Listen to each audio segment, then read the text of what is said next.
आधारं सर्वविद्यानां हयग्रीवमुपास्महे व्यासं वसिष्ठनप्तारं शक्तेः पौत्रमकल्मषम् पराशरात्मजं वन्दे सुखदातन्तपोनिधिं व्यासाय विष्णुरूपाय व्यासरूपाय विष्णवे नमो वै ब्रह्मनिधये वासिष्ठाय नमो नमः संयज्ञाय कलापेन महता भारतेन च उपबृंहितवेदाय नमो व्यासाय विष्णवे मुनिं स्निग्धाम्बुलाभासं वेदावासं नकल्मषम् वेदव्यासं सरस्वत्यावासं व्यासं नमाम्यहं नमोऽस्तु ते व्यासविशालबुद्धे फुल्लारविन्दायतपत्रनेत्राय येन त्वया भारततैलपूर्णः प्रज्वालितो ज्ञानमयप्रदीपः जडान्दपशिरोन्मत्तं तमोभूतं जगद्भवेत् यदि ज्ञानहुताशेन त्वया नोज्ज्वलितं भवेत् धर्मार्थकाममोक्षार्थी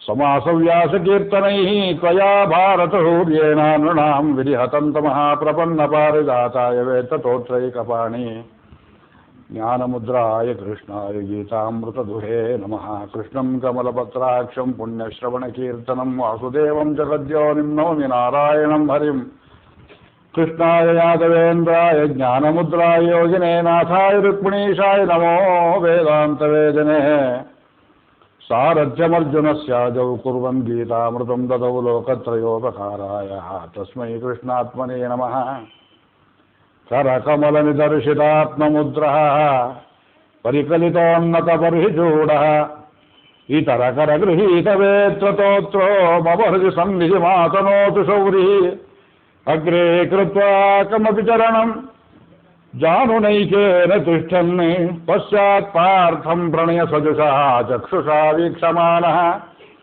सव्येतोत्रं करसरसुजे दक्षिणे ज्ञानमुद्राम् आविभ्राणो रथमदिवसन् पातु नः पार्थसूतः मलनिर्मोचनं पुंसां जलस्नानं जने जने सकृद्गीतां भजस्नानं संसारमलमोचनं गीता सुगीता कर्तव्या किमन्यैः शास्त्रविस्तरैः यः स्वयं पद्मनाभस्य मुखपद्माद्विनिश्रिता सर्वशास्त्रमयी गीता सर्वधर्ममयो मनुः सर्वतीर्थमयी गंगा सर्वतत्त्वमयो हरिः गीता गंगा च गायत्री गोविंदेति हृदि स्थिते चतुर्गकार संयुक्ते पुनर्जन्म न विद्यते यस्मिन् प्रसाद सुमुखे कवयोऽपि ते शास्त्राण्यशाश्रिहयन् महिमाश्रयाणि कृष्णेन येन हरिणा स्वयमेव गीतम् शास्त्रस्य तस्य किमिहास्ति परन्नुशास्त्रं न वेदान्ताच्छास्त्रम् न मधुमथनात् तत्त्वमधिकम्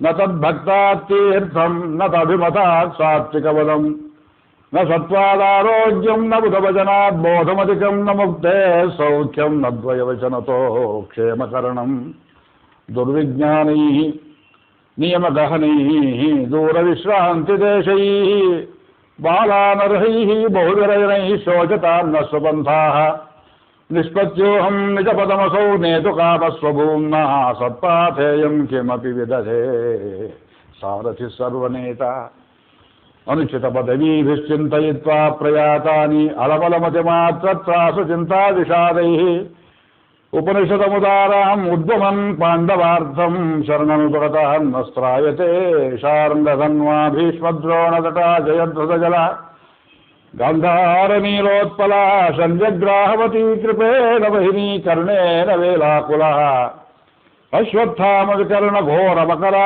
दुर्योधनावर्तिनी सोत्तीर्णा खलु पाण्डवैर्नदी कैवर्तके केशवे जೊತೆಯಲ್ಲಿ ಹೇಳಿ नारायणं नमस्कृत्य नरं चैव नरोत्तमं देवीं सरस्वतीं व्यासं ततो जयमुदीरयेत् धर्मक्षेत्रे कुरुक्षेत्रे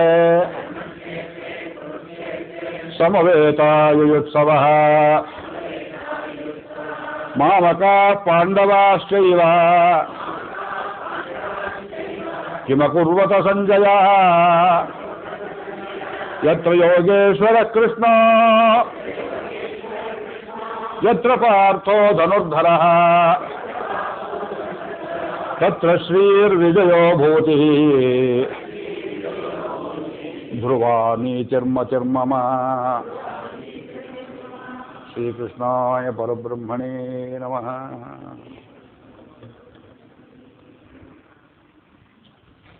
ತಮಗೆಲ್ಲರಿಗೂ ವಂದನೆಗಳು.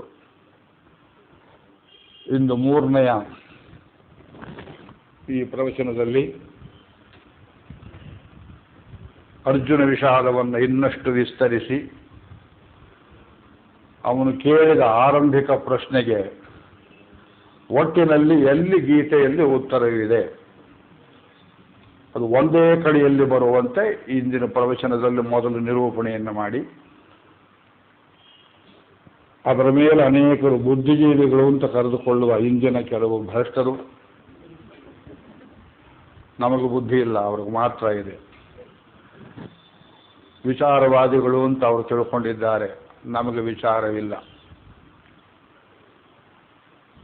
ಭಂಡಾರಕೇರಿ ಮಠಾಧೀಶ್ವರರು ಕೆಲವು ದಿವಸಗಳ ಹಿಂದೆ ನನಗೆ ಸನ್ಮಾನವನ್ನು ಮಾಡಿ ಚಿಂತನ ವಿಚಕ್ಷಣ ಅಂತ ಟೈಟ್ಲ್ ಕೊಟ್ಟರು. 25,000 ರೂಪಾಯಿ ನಗದು ಬಹುಮಾನ, ಅದರ ಜೊತೆಗೆ ಇನ್ನೂ ಪದಾರ್ಥಗಳನ್ನು. ಇದು ಲೋಕಕ್ಕೆ ಇನ್ಯಾತಕ್ಕೆ ಹೇಳ್ತೇವೆ ಅಂದರೆ, ಚಿಂತನವೆಂಬುದು ನೀವು ನಿಮ್ಮ ಸ್ವಘೋಷಣೆಯಿಂದ ಮಾಡಿಕೊಂಡ್ರೆ ಬರೋದಿಲ್ಲ, ನಿಮ್ಮ ಅನುಷ್ಠಾನದಲ್ಲಿ ಬರಬೇಕು. ಬುದ್ಧಿಗ್ಲಾನಿ, ಧರ್ಮಗ್ಲಾನಿ ಇದು ಬಹಳ ಸುಲಭವಾಗಿ ಆಗೋಗುತ್ತೆ ಜೀವನದಲ್ಲಿ. ಅದು ಯುಗಕ್ಷಯದ ಸೂಚನೆ. ಬುದ್ಧಿವಂತರೆಂಬುವರಿಗೆ ಬುದ್ಧಿ ಕಳೆದು ಹೋಗಿ ಕಳೆದು ಹೋದ ಬುದ್ಧಿಯವರೇ ತಮ್ಮನ್ನು ಬುದ್ಧಿಜೀವಿಗಳು ಅಂತ ಕಳೆದುಕೊಳ್ಳುವುದಕ್ಕಿಂತ ಒಂದು ಯುಗ ಮುಗೀತಾ ಇದೆ ಎನ್ನುವುದಕ್ಕೆ ಬೇರೆ ಸೂಚನೆ ಇಲ್ಲ. ಭೀಷ್ಮನಿಗೆ, ದ್ರೋಣನಿಗೆ, ಕೊನೆಗೆ ಅರ್ಜುನನಿಗೆ, ಧರ್ಮರಾಜನಿಗೆ, ಕೌರವರನ್ನು ಬಿಟ್ಬಿಡಿ, ಪಾಂಡವ ಕುಲದಲ್ಲಿಯೂ ವೀರೋತ್ತಮನಾದ ಅರ್ಜುನನಿಗೆ ಒಂದು ಭ್ರಾಂತಿ ಉಂಟಾಯಿತು. ಆ ಭ್ರಾಂತಿಯ ನೀಗುವಿಕೆಗೋಸ್ಕರವಾಗಿ ಭಗವದ್ಗೀತೆ ಅವತಾರ. ಆದ್ದರಿಂದ ಅರ್ಜುನ ವಿಷಾದ ಯೋಗವನ್ನು ನೀವು ಗಂಭೀರವಾಗಿ ಪರಿಗಣಿಸದೇ ಇದ್ದರೆ ಇಲ್ಲಿ ಒತ್ತಿಗೆ ಏನಾದರೂ ಒಂದು ಹೊಡಬೇಕು, ಗಾಳಿಗೆ ಹಾರಿಬಿಡುತ್ತೆ ಅದು. ಇಲ್ಲ, ಒಂದು ಅಡ್ಡು ಪಟ್ಟಿ ಇದ್ದಾಗಬೇಕು. ಇಲ್ಲ ಮಾಡ್ತೇನೆ ಬಿಡಿ, ಇದನ್ನ ಇಲ್ಲಿ ಕೆಳಗೆ ಇಟ್ಬಿಡ್ತೇನೆ, ಇದನ್ನು ಹೇಗೆ ಇಟ್ಕೊಳ್ತೇನೆ. ಪೀಠ ಎತ್ತರವಾದ್ರಿಂದ ಪ್ರಾಬ್ಲಮ್ ಇದು. ತುಂಬ ಎತ್ತರಕ್ಕೆ ಏರೋವ್ರಿಗೆ ಬರುವಂತಹ ಗಂಡಾಂತರ ಇದೆ. ಆಯಿತು, ಗಾಸ್ಪೀಠ ತಂದಿದ್ದೇನೆ. ಅರ್ಜುನನಿಗೆ ಏನು ತೊಂದರೆ ಉಂಟಾಯಿತು ನಿನ್ನೆ ಪೂರ್ತಿ ಹೇಳಲಿಲ್ಲ, ಆರಂಭಕ್ಕೆ ನಿಂತು ಹೋಯ್ತದು. ಉಪನ್ಯಾಸದ ವೇಳೆ ಆಯಿತು, ಇವತ್ತು ಪ್ರಾರಂಭ ಮಾಡ್ತೇನೆ. 2 ಸೈನ್ಯದ ಮಧ್ಯದಲ್ಲಿ ನನ್ನ ರಥವನ್ನು ನಿಲ್ಲಿಸು. ಕೃಷ್ಣನಿಗೆ ಅಪ್ಪಣೆ ಮಾಡಿಬಿಟ್ಟ ಹುಜೂರ್ ಸಾಹೇಬರು, ಟಾಂಗಾ ಸಾಹೇಬಿಗೆ ಹೇಳೋ ಹಾಗೆ ತಗೊಂಡು ಹೋಗಿ ರಥದ 2 ಸೈನ್ಯದ ಮಧ್ಯದಲ್ಲಿ ನಿಲ್ಲಿಸು. ಅದಕ್ಕೆ ಏನು ಕಾರಣ? ಯಾವದೇತಾನ್ ನಿರೀಕ್ಷೆ ಹಂ ಯೋಗ್ಧು ಕಾಮಾನವಸ್ಥಿತಾನ್. ಯಾರ ಜೊತೆ ಯುದ್ಧ ಮಾಡಬೇಕು, ಯಾರು ನನ್ನ ಜೊತೆ ಯುದ್ಧ ಮಾಡೋಕೆ ಬಂದಿದ್ದಾರೆ ಅವರನ್ನು ನೋಡ್ತೇನೆ. ನಿಂತ ಕಡೆಯೇ ಕಾಣಿಸೋದಿಲ್ವೇ? ದೆವ್ವ ನಿಂತಾಗ ನಿಂತಿದ್ದಾರೆ ಎಲ್ಲರೂ. ಅವನಿಗೆ ಕಳ್ಳ, ಅರ್ಜುನ ಮಹಾಕಳ್ಳ, ಕೃಷ್ಣನೆದುರಿಗೆ ಬಾಯಿ ಬಿಡಿಯೋ ಹಾಗಿಲ್ಲ. ಇದು ಯುದ್ಧದಲ್ಲಿ ಓಡಿ ಹೋಗಬೇಕು ಅಂತ ಹೇಳಬೇಕು ಅಂತ ಅವನ ಮನಸ್ಸು ಈಗಾಗಲೇ ಅರ್ಧಂಬರ್ಧ ತೀರ್ಮಾನಕ್ಕೆ ಬಂದಿದೆ. ಅದನ್ನು ಹೇಳೋಕೆ ಧೈರ್ಯವಿಲ್ಲ. ಉಪಾಯದಲ್ಲಿ ಹೇಳಿ ಅಲ್ಲಿ ನಿಲ್ಲಿಸು ನೋಡೋಣ ಅನ್ನೋದು, ಆಟ ಆಡೋದು, ಕೊನೆಯಲ್ಲಿ ನಾವು ಓಡಿ ಹೋಗ್ತೇನೆ ಅನ್ನೋದು, ಅದಕ್ಕೆ ಪೀಠಿಗೆ ಹಾಕ್ತಾ ಇದ್ದಾನೆ. ತಾನ್ ಸಮೀಕ್ಷ ಸ ಕೌಂತೆಯ. ಅವೇಕ್ಷೆ ಅಂತ ಮೊದಲು ಹೇಳ್ದ, ಸಮೀಕ್ಷ ಅಂತಿಲ್ಲಿ ಹೇಳಿದರು. ಕಣ್ಣು ಸರಿಯಾಗಿಲ್ಲದೆ ಇದ್ರೆ ನೀವು ಏನನ್ನು ನೋಡಿದರೂ ಸರಿಯಾಗಿ ಕಾಣಿಸೋದಿಲ್ಲ. ಫಸ್ಟ್ ಬೆಂಚಲ್ಲಿ ಕೂಡ್ತಾ ಇದ್ರು ವಿದ್ಯಾರ್ಥಿಗಳು, 11 ಗಂಟೆ ಕ್ಲಾಸು. ಮುರುಘಾ ಮಠದಲ್ಲಿ ಧಾರವಾಡದಲ್ಲಿ ಮುದ್ದೆಗಿದ್ದೆ ತಿನ್ಕೊಂಡು ಬಂದು ಕೂತು, ವೈಡ್ ಓಪನ್ ಐಸ್. ಏನಯ್ಯ ತಿಳಿತಾ ಇದೆಯೇ? ತಿಳಿತಾ ಇದೆ ಸರ್. ಕಣ್ಣು ತೆಗೆದೇ ನಿದ್ದೆ ಮಾಡುವ ವಿದ್ಯಾರ್ಥಿಗಳು. ಫ್ರಂಟ್ ಬೆಂಚಲ್ಲಿ ಕೂತಿದ್ದಾನೆ, ಓಡಿ ಬಂದು ನಡ್ಕೊಂಡು ಬಂದಿದ್ದಾನೆ, ಬಸ್ಸಿಲ್ಲ ಆಗಿನ ಕಾಲ. ಕಣ್ಣು ತೆಗೆದೇ ಕಣ್ಣು ಕಾಣಿಸೋದಿಲ್ಲ, ಕಿವಿ ತೆರೆದೇ ಕಿವಿ ಕೇಳಿಸೋದಿಲ್ಲ. ಯಾಕೆ? ಅದರ ಸ್ವಿಚ್ ಇರುವುದು ಮನಸ್ಸಿನಲ್ಲಿ. ಮನಸ್ಸಿನಲ್ಲಿ ಸ್ವಿಚ್ ಇದೆ. ಆ ಮನಸ್ಸು ಸರಿಯಾಗಿ ಕೆಲಸ ಮಾಡದೇ ಇದ್ರೆ ಕಣ್ಣು, ಕಿವಿ, ಮೂಗು, ಇಂದ್ರಿಯಗಳೆಲ್ಲ ಯದ್ವಾ ತದ್ವಾ ನೋಡ್ತೇವೆ. ಒಬ್ಬ ಸತ್ತು ಹೋದ ಮೇಲೆಯೂ ಕಣ್ಣು ತೆರೆದೇ ಇರುತ್ತದೆ. ಹೆಣಕ್ಕೂ ಕಣ್ಣಿದೆ, ಹೆಣಕ್ಕೂ ಕಿವಿ ಇದೆ, ಹೆಣಕ್ಕೂ ಚರ್ಮವಿದೆ ಸುಡೋ ತನಕ. ಆದರೂ ಯಾವುದೇ ಜ್ಞಾನ ಯಾತಕ್ಕಿಲ್ಲ ಅಂದರೆ ಮನಃಷ್ಠಾನೀಂದ್ರಿಯಾಣಿ ಪ್ರಕೃತಿಸ್ಥಾನಿ ಕರ್ಷತಿ ಶರೀರಂ ಯದವಾಪ್ನೋತಿ ಯಚ್ಚಾಪಿ ಉತ್ಕ್ರಾಮತೀಶ್ವರ ಗೃಹೀತ್ವೈತಾನಿ ಸಂಯಾತಿ ವಾಯುರ್ಗಂಧಾಶಯಾನಿವಲ್ಲ. ಗೀತೆ ಓದಿದ್ದೀರಿ ಶ್ಲೋಕ, ತುಂಬ ಸಂತೋಷ. ನಾ ಹೇಳಿದ ಜೊತೆಗೆ ಶ್ಲೋಕ ನೀವು ಗುರುತು ಹಚ್ಚಿಬಿಟ್ಟು ಅರ್ಥ ಆಗಿಬಿಡುತ್ತೆ. ಅದು ಒಬ್ಬ ಸತ್ತ ಕೂಡಲೇ ಅವನ ಆತ್ಮ ಜೊತೆಯಲ್ಲಿ ಮನಸ್ಸೆಂಬುದು ಅವನ ಜೊತೆಯಲ್ಲಿ ಹೋಗಿಬಿಡ್ತದೆ. ಅದನ್ನು ಎಳ್ಕೊಂಡೇ ಹೋಗ್ತಾನೆ. ಮನಸ್ಸು ಹೋದ ಕೂಡಲೇ ಇದು ಪ್ಯಾಕೇಜು. ಕಣ್ಣು, ಕಿವಿ, ಮೂಗು, ಮನಃಷ್ಠಾನಿ ಇಂದ್ರಿಯಾಣಿ ಪ್ರಕೃತಿಸ್ಥಾನಿ ಕರ್ಷತಿ. ಆಗ ಕಣ್ಣು ಹೊರಗಿನ ಕಣ್ಣಿದ್ರು ಕಾಣಿಸೋದಿಲ್ಲ, ಶಕ್ತಿ ಹೋಗಿರ್ತದೆ, ಮನಸ್ಸು ಹೋಯಿತು. So take care of your mind. The mind will take care of your eyes, your years. ಈ ಸಂಸ್ಕಾರವೆಲ್ಲ ಮನಸ್ಸಿಗೆ. ಅರ್ಧಕ್ಕಿಂತ ಹೆಚ್ಚು ಭಗವದ್ಗೀತೆ ಇರುವುದೇ ಈ ಮನಸ್ಸಿನ ಸಂಸ್ಕಾರಕ್ಕೆ. ಆದ್ರಿಂದ ಈಗ ನೋಡ್ತಾನೆ, ಸಮೀಕ್ಷಸ ಕೌಂತೆಯ ಸರ್ವಾನ್ ಬಂಧೂನ್ ಅವಸ್ಥಿತಾನ್. ಎಲ್ಲ ಬಂಧುಗಳು ನಿಂತಿದ್ದಾರೆ. ಕೃಪಯಾ ಪರಯಾ ವಿಷ್ಟೋ ವಿಷೀದಂ ಇದಮಬ್ರವೀತ್. ಇಲ್ಲಿ ಅವನಿಗೆ ಮನಸ್ಸು ವಿಕಾರವಾಯಿತು. ಮನಸ್ಸು ವಿಕಾರವಾಗುವುದು ಅಂದರೆ ಅದು ಹೇಗಿರಬೇಕೋ, ದೇಶಕಾಲ ವರ್ತಮಾನದಲ್ಲಿ ಹೇಗೆ ನಡೆಯಬೇಕೋ ಹಾಗೆ ಇಲ್ಲದೆ ಇರುವುದಕ್ಕೆ ವಿಕೃತಿ ಅಂತ ಹೆಸರು. ಬೆಳಗ್ಗೆ ಹಾಲು ಕಾಯಿಸಿರ್ತೀರಿ, ಹಾಲನ್ನೋದು ಅದೇ ದ್ರವ್ಯವೇ. ಮಧ್ಯಾಹ್ನ ಕಾಯಿಸಿರೋದಿಲ್ಲ, ಸುಡು ಬೇಸಿಗೆ ಬಿಸಿಲು. ಸಾಯಂಕಾಲ ನೋಡ್ತೀರಿ, ವಿಕೃತಿ. ನೋಡಿ ಕಾಲ. ಮನಸ್ಸು ಹಾಗೆಯೇ. ಇದು ನವನೀತ ತಾಜಾ ಬೆಣ್ಣೆ. ಈ ನವನೀತ ಶಬ್ದಕ್ಕೆ ವೇದದಲ್ಲಿ ವ್ಯಾಖ್ಯಾನ ಮಾಡ್ತಾರೆ. ಈ ತುಪ್ಪ ಅಂದ್ರೇನು, ಬೆಣ್ಣೆ ಅಂದ್ರೇನು, ಗಟ್ಟಿ ತುಪ್ಪ ಅಂದ್ರೇನು, ತಿಳಿ ತುಪ್ಪ ಅಂದ್ರೇನು, ಇದೆಲ್ಲ ಮನಸ್ಸಿಗೆ ಹೇಗೆ ಸಂಕೇತ. ವೇದದಲ್ಲಿ ಬೇಕಾದಷ್ಟು ಕೊಟ್ಟಿದ್ದಾರೆ. ವೇದದಲ್ಲಿರೋದೆಲ್ಲ ಯೋಗ ನಮಗೆ ಅರ್ಥ ಆಗೋದಿಲ್ಲ. ಅದರಲ್ಲಿ ಅತ್ಯಂತ ತಿಳಿಯಾದ ತುಪ್ಪ ಏನಿದೆಯಲ್ಲ, ಅಗ್ನಿಪುರುಷನಿಗೆ ಗಟ್ಟಿ ತುಪ್ಪ ಹಾಕಬಾರದು. ಹಾಗೆ ತಿಳಿಯಾದ ಮನಸ್ಸು ಏನಿದೆಯಲ್ಲ, ಪರಿಶುದ್ಧವಾದದ್ದು, ಅದನ್ನು ಕೃಷ್ಣ ಬಯಸ್ತಾನೆ. ನವನೀತವನ್ನ ಕೃಷ್ಣ ಬಯಸೋದು ಆ ಪರಿಶುದ್ಧ ಮನಸ್ಸು. ಇಲ್ಲಿ ಕೃಷ್ಣ ಕೂತಿದ್ದಾನೆ ಸಾರಥಿಯಾಗಿ. ಇವನ ಮನಸ್ಸು ವಿಕಾರವಾಯಿತು. ಕೃಷ್ಣನಿಗೆ ಅರ್ಪಿತವಾಗದೇ ಇರುವಂತಹ ಮನಸ್ಥಿತಿಯಾಯಿತು. ಕೃಪಯಾ ಪರಯಾ ವಿಷ್ಟ. ಇದಕ್ಕೆ ಕೃಪೆ ಅಂತ ಇವನು ಕರ್ಕೊಂಡ. ಆತ್ಮವಂಚನೆ, ಸೆಲ್ಫ್ ಡಿಸೆಪ್ಷನ್. ಈ ಮನಸ್ಸು ನಮಗೆ ತಾನೇ ವಂಚನೆ ಮಾಡಿ ಇಲ್ಲದೇ ಇದ್ದ ಬೋಧೆಗಳನ್ನು ಕೊಡುತ್ತದೆ. ದೊಡ್ಡ ಶತ್ರುವಾಗಿಬಿಡುತ್ತೆ ಅದು. ಆತ್ಮ ನಿಮ್ಮನ್ನು ವಂಚನೆ ಮಾಡೋದಕ್ಕೆ, ಮನಸ್ಸು ನಿಮ್ಮನ್ನು ವಂಚನೆ ಮಾಡೋದಕ್ಕೆ ಇದು ಬಿಡಬಾರದು. ಒಬ್ಬ ದಾಂಡಿಗ, ಒಬ್ಬ ಕಡ್ಡಿ ಪೈಲ್ವಾನ ಇಬ್ಬರೂ ಸೇರಿದರು. ಸಂಜೆ ಹೊತ್ತು ಕಡ್ಡಿ ಪೈಲ್ವಾನನಿಗೆ ಅವನ ಆಹ್ವಾನ ಕೊಟ್ಟ, ಕುಸ್ತಿಗೆ ಬಾ ಅಂತ. ಆ ದಾಂಡಿಗನ ಕೈಯಲ್ಲಿ ಸಿಕ್ಕರೆ ತಾನು ಸಾಯ್ತೇನೆ ಅಂತ ಗೊತ್ತು. ಅದಕ್ಕೆ ಹೇಳ್ದ, ಇವತ್ತು ಮಂಗಳವಾರವಾಗಿದೆ, ನಿನ್ನನ್ನು ಬಿಟ್ಟಿದ್ದೇನೆ, ಹೋಗು. ಕೃಪೆ ಅಂತೀರ ಇದಕ್ಕೆ? ಇದು ಕಂಪ್ಯಾಷನ್. ಇದು ತಕ್ಷಣ ಅವ್ರಿಗೆ ಉಪಾಯ ಏನು ಬಂತು? ಮಂಗಳವಾರ, ಇವತ್ತು ನಿನ್ನ ಕೊಲ್ಲೋದಿಲ್ಲ, ಹೋಗು ಅಂತ. ಮಂಗಳವಾರವೇನು ಶುಕ್ರವಾರ ಹೊಡಿತೀನಿ ನೋಡು ಮಗನೇ ಅಂತ ಅವನು 2 ಏಟು ಹಾಕಿದ. ಅವ್ನು ಸತ್ತೇ ಹೋದ. ಅವನು ನಮಗೆ ಬೇಕಾದವರ ವಿಷಯದಲ್ಲಿ ದುರ್ಗುಣಗಳಿದ್ದರೂ ಅದನ್ನು ಸುಗುಣವೆಂಬುದಾಗಿ ಮನಸ್ಸು ಪೇಂಟ್ ಮಾಡುತ್ತೆ. ಬಿಳಿ ತಲೆಗೆ ಕಪ್ಪು ಬಣ್ಣ ಪೇಂಟ್ ಮಾಡಿದಾಗೆ. ನಮಗೆ ಬೇಡದೇ ಇದ್ದವರ ವಿಷಯದಲ್ಲಿ ಒಳ್ಳೆಯ ಗುಣಗಳನ್ನು ಕೆಟ್ಟದ್ದಾಗಿ ಇದು ಚಿತ್ರಣ ಮಾಡಿಕೊಡ್ತದೆ. ಅನುಕೂಲ ಅನನುಕೂಲ ಸಂದರ್ಭ, the unthinking mind, the instinctive mind, ಇದೆಲ್ಲ ಅರವಿಂದರಷ್ಟು ಯಾರು ವಿವೇಚನೆ ಮಾಡಿದ್ದಾರೆ. ಮನಸ್ಸಿನ ಪದರಗಳೆಷ್ಟು. ಪ್ರಾಣಿಗೂ ಮನಸ್ಸಿದೆ. ಮುಟ್ಟಿದ್ರೆ ಮುನಿ ಅಂತ ಒಂದು ಗಿಡ ನೋಡಿದ್ದೀರಿ, ಆ ಉಫ್ ಅಂತ ನೀವು ಊದು ಬಿಟ್ಟರೆ ಅಷ್ಟಕ್ಕೆ ಅದು ಮುರುಟಿಕೊಂಡು ಬಿಡ್ತದೆ. ಅದರಲ್ಲಿ ಪ್ರಾಣವಿದೆ, ಅದರಲ್ಲಿ ಜೀವ ಇದೆ, ಅದರಲ್ಲಿ ಮನಸ್ಸಿದೆ. ಅತ್ಯಂತ ಅಸಂಸ್ಕೃತವಾದ ಮನಸ್ಸು. ಅದು ಒಳ್ಳೆಯವರು ಕೆಟ್ಟವರು ಭೇದವಿಲ್ಲ. ಉಫ್ ಅಂದ್ರೆ ಮುದುಕೊಂಡ್ಬಿಡುತ್ತೆ. ಅದಕ್ಕೆ ಇಟ್ ವರ್ಕ್ಸ್ ಇನ್ಸ್ಟಿಂಕ್ಟಿವ್ಲಿ. ಯಾವುದೋ ಒಂದು ಕ್ಷುಲ್ಲಕ ಮಾಧ್ಯಮದಲ್ಲಿ ಕೆಲಸ ಮಾಡುತ್ತೆ ಆ ಮನಸ್ಸು.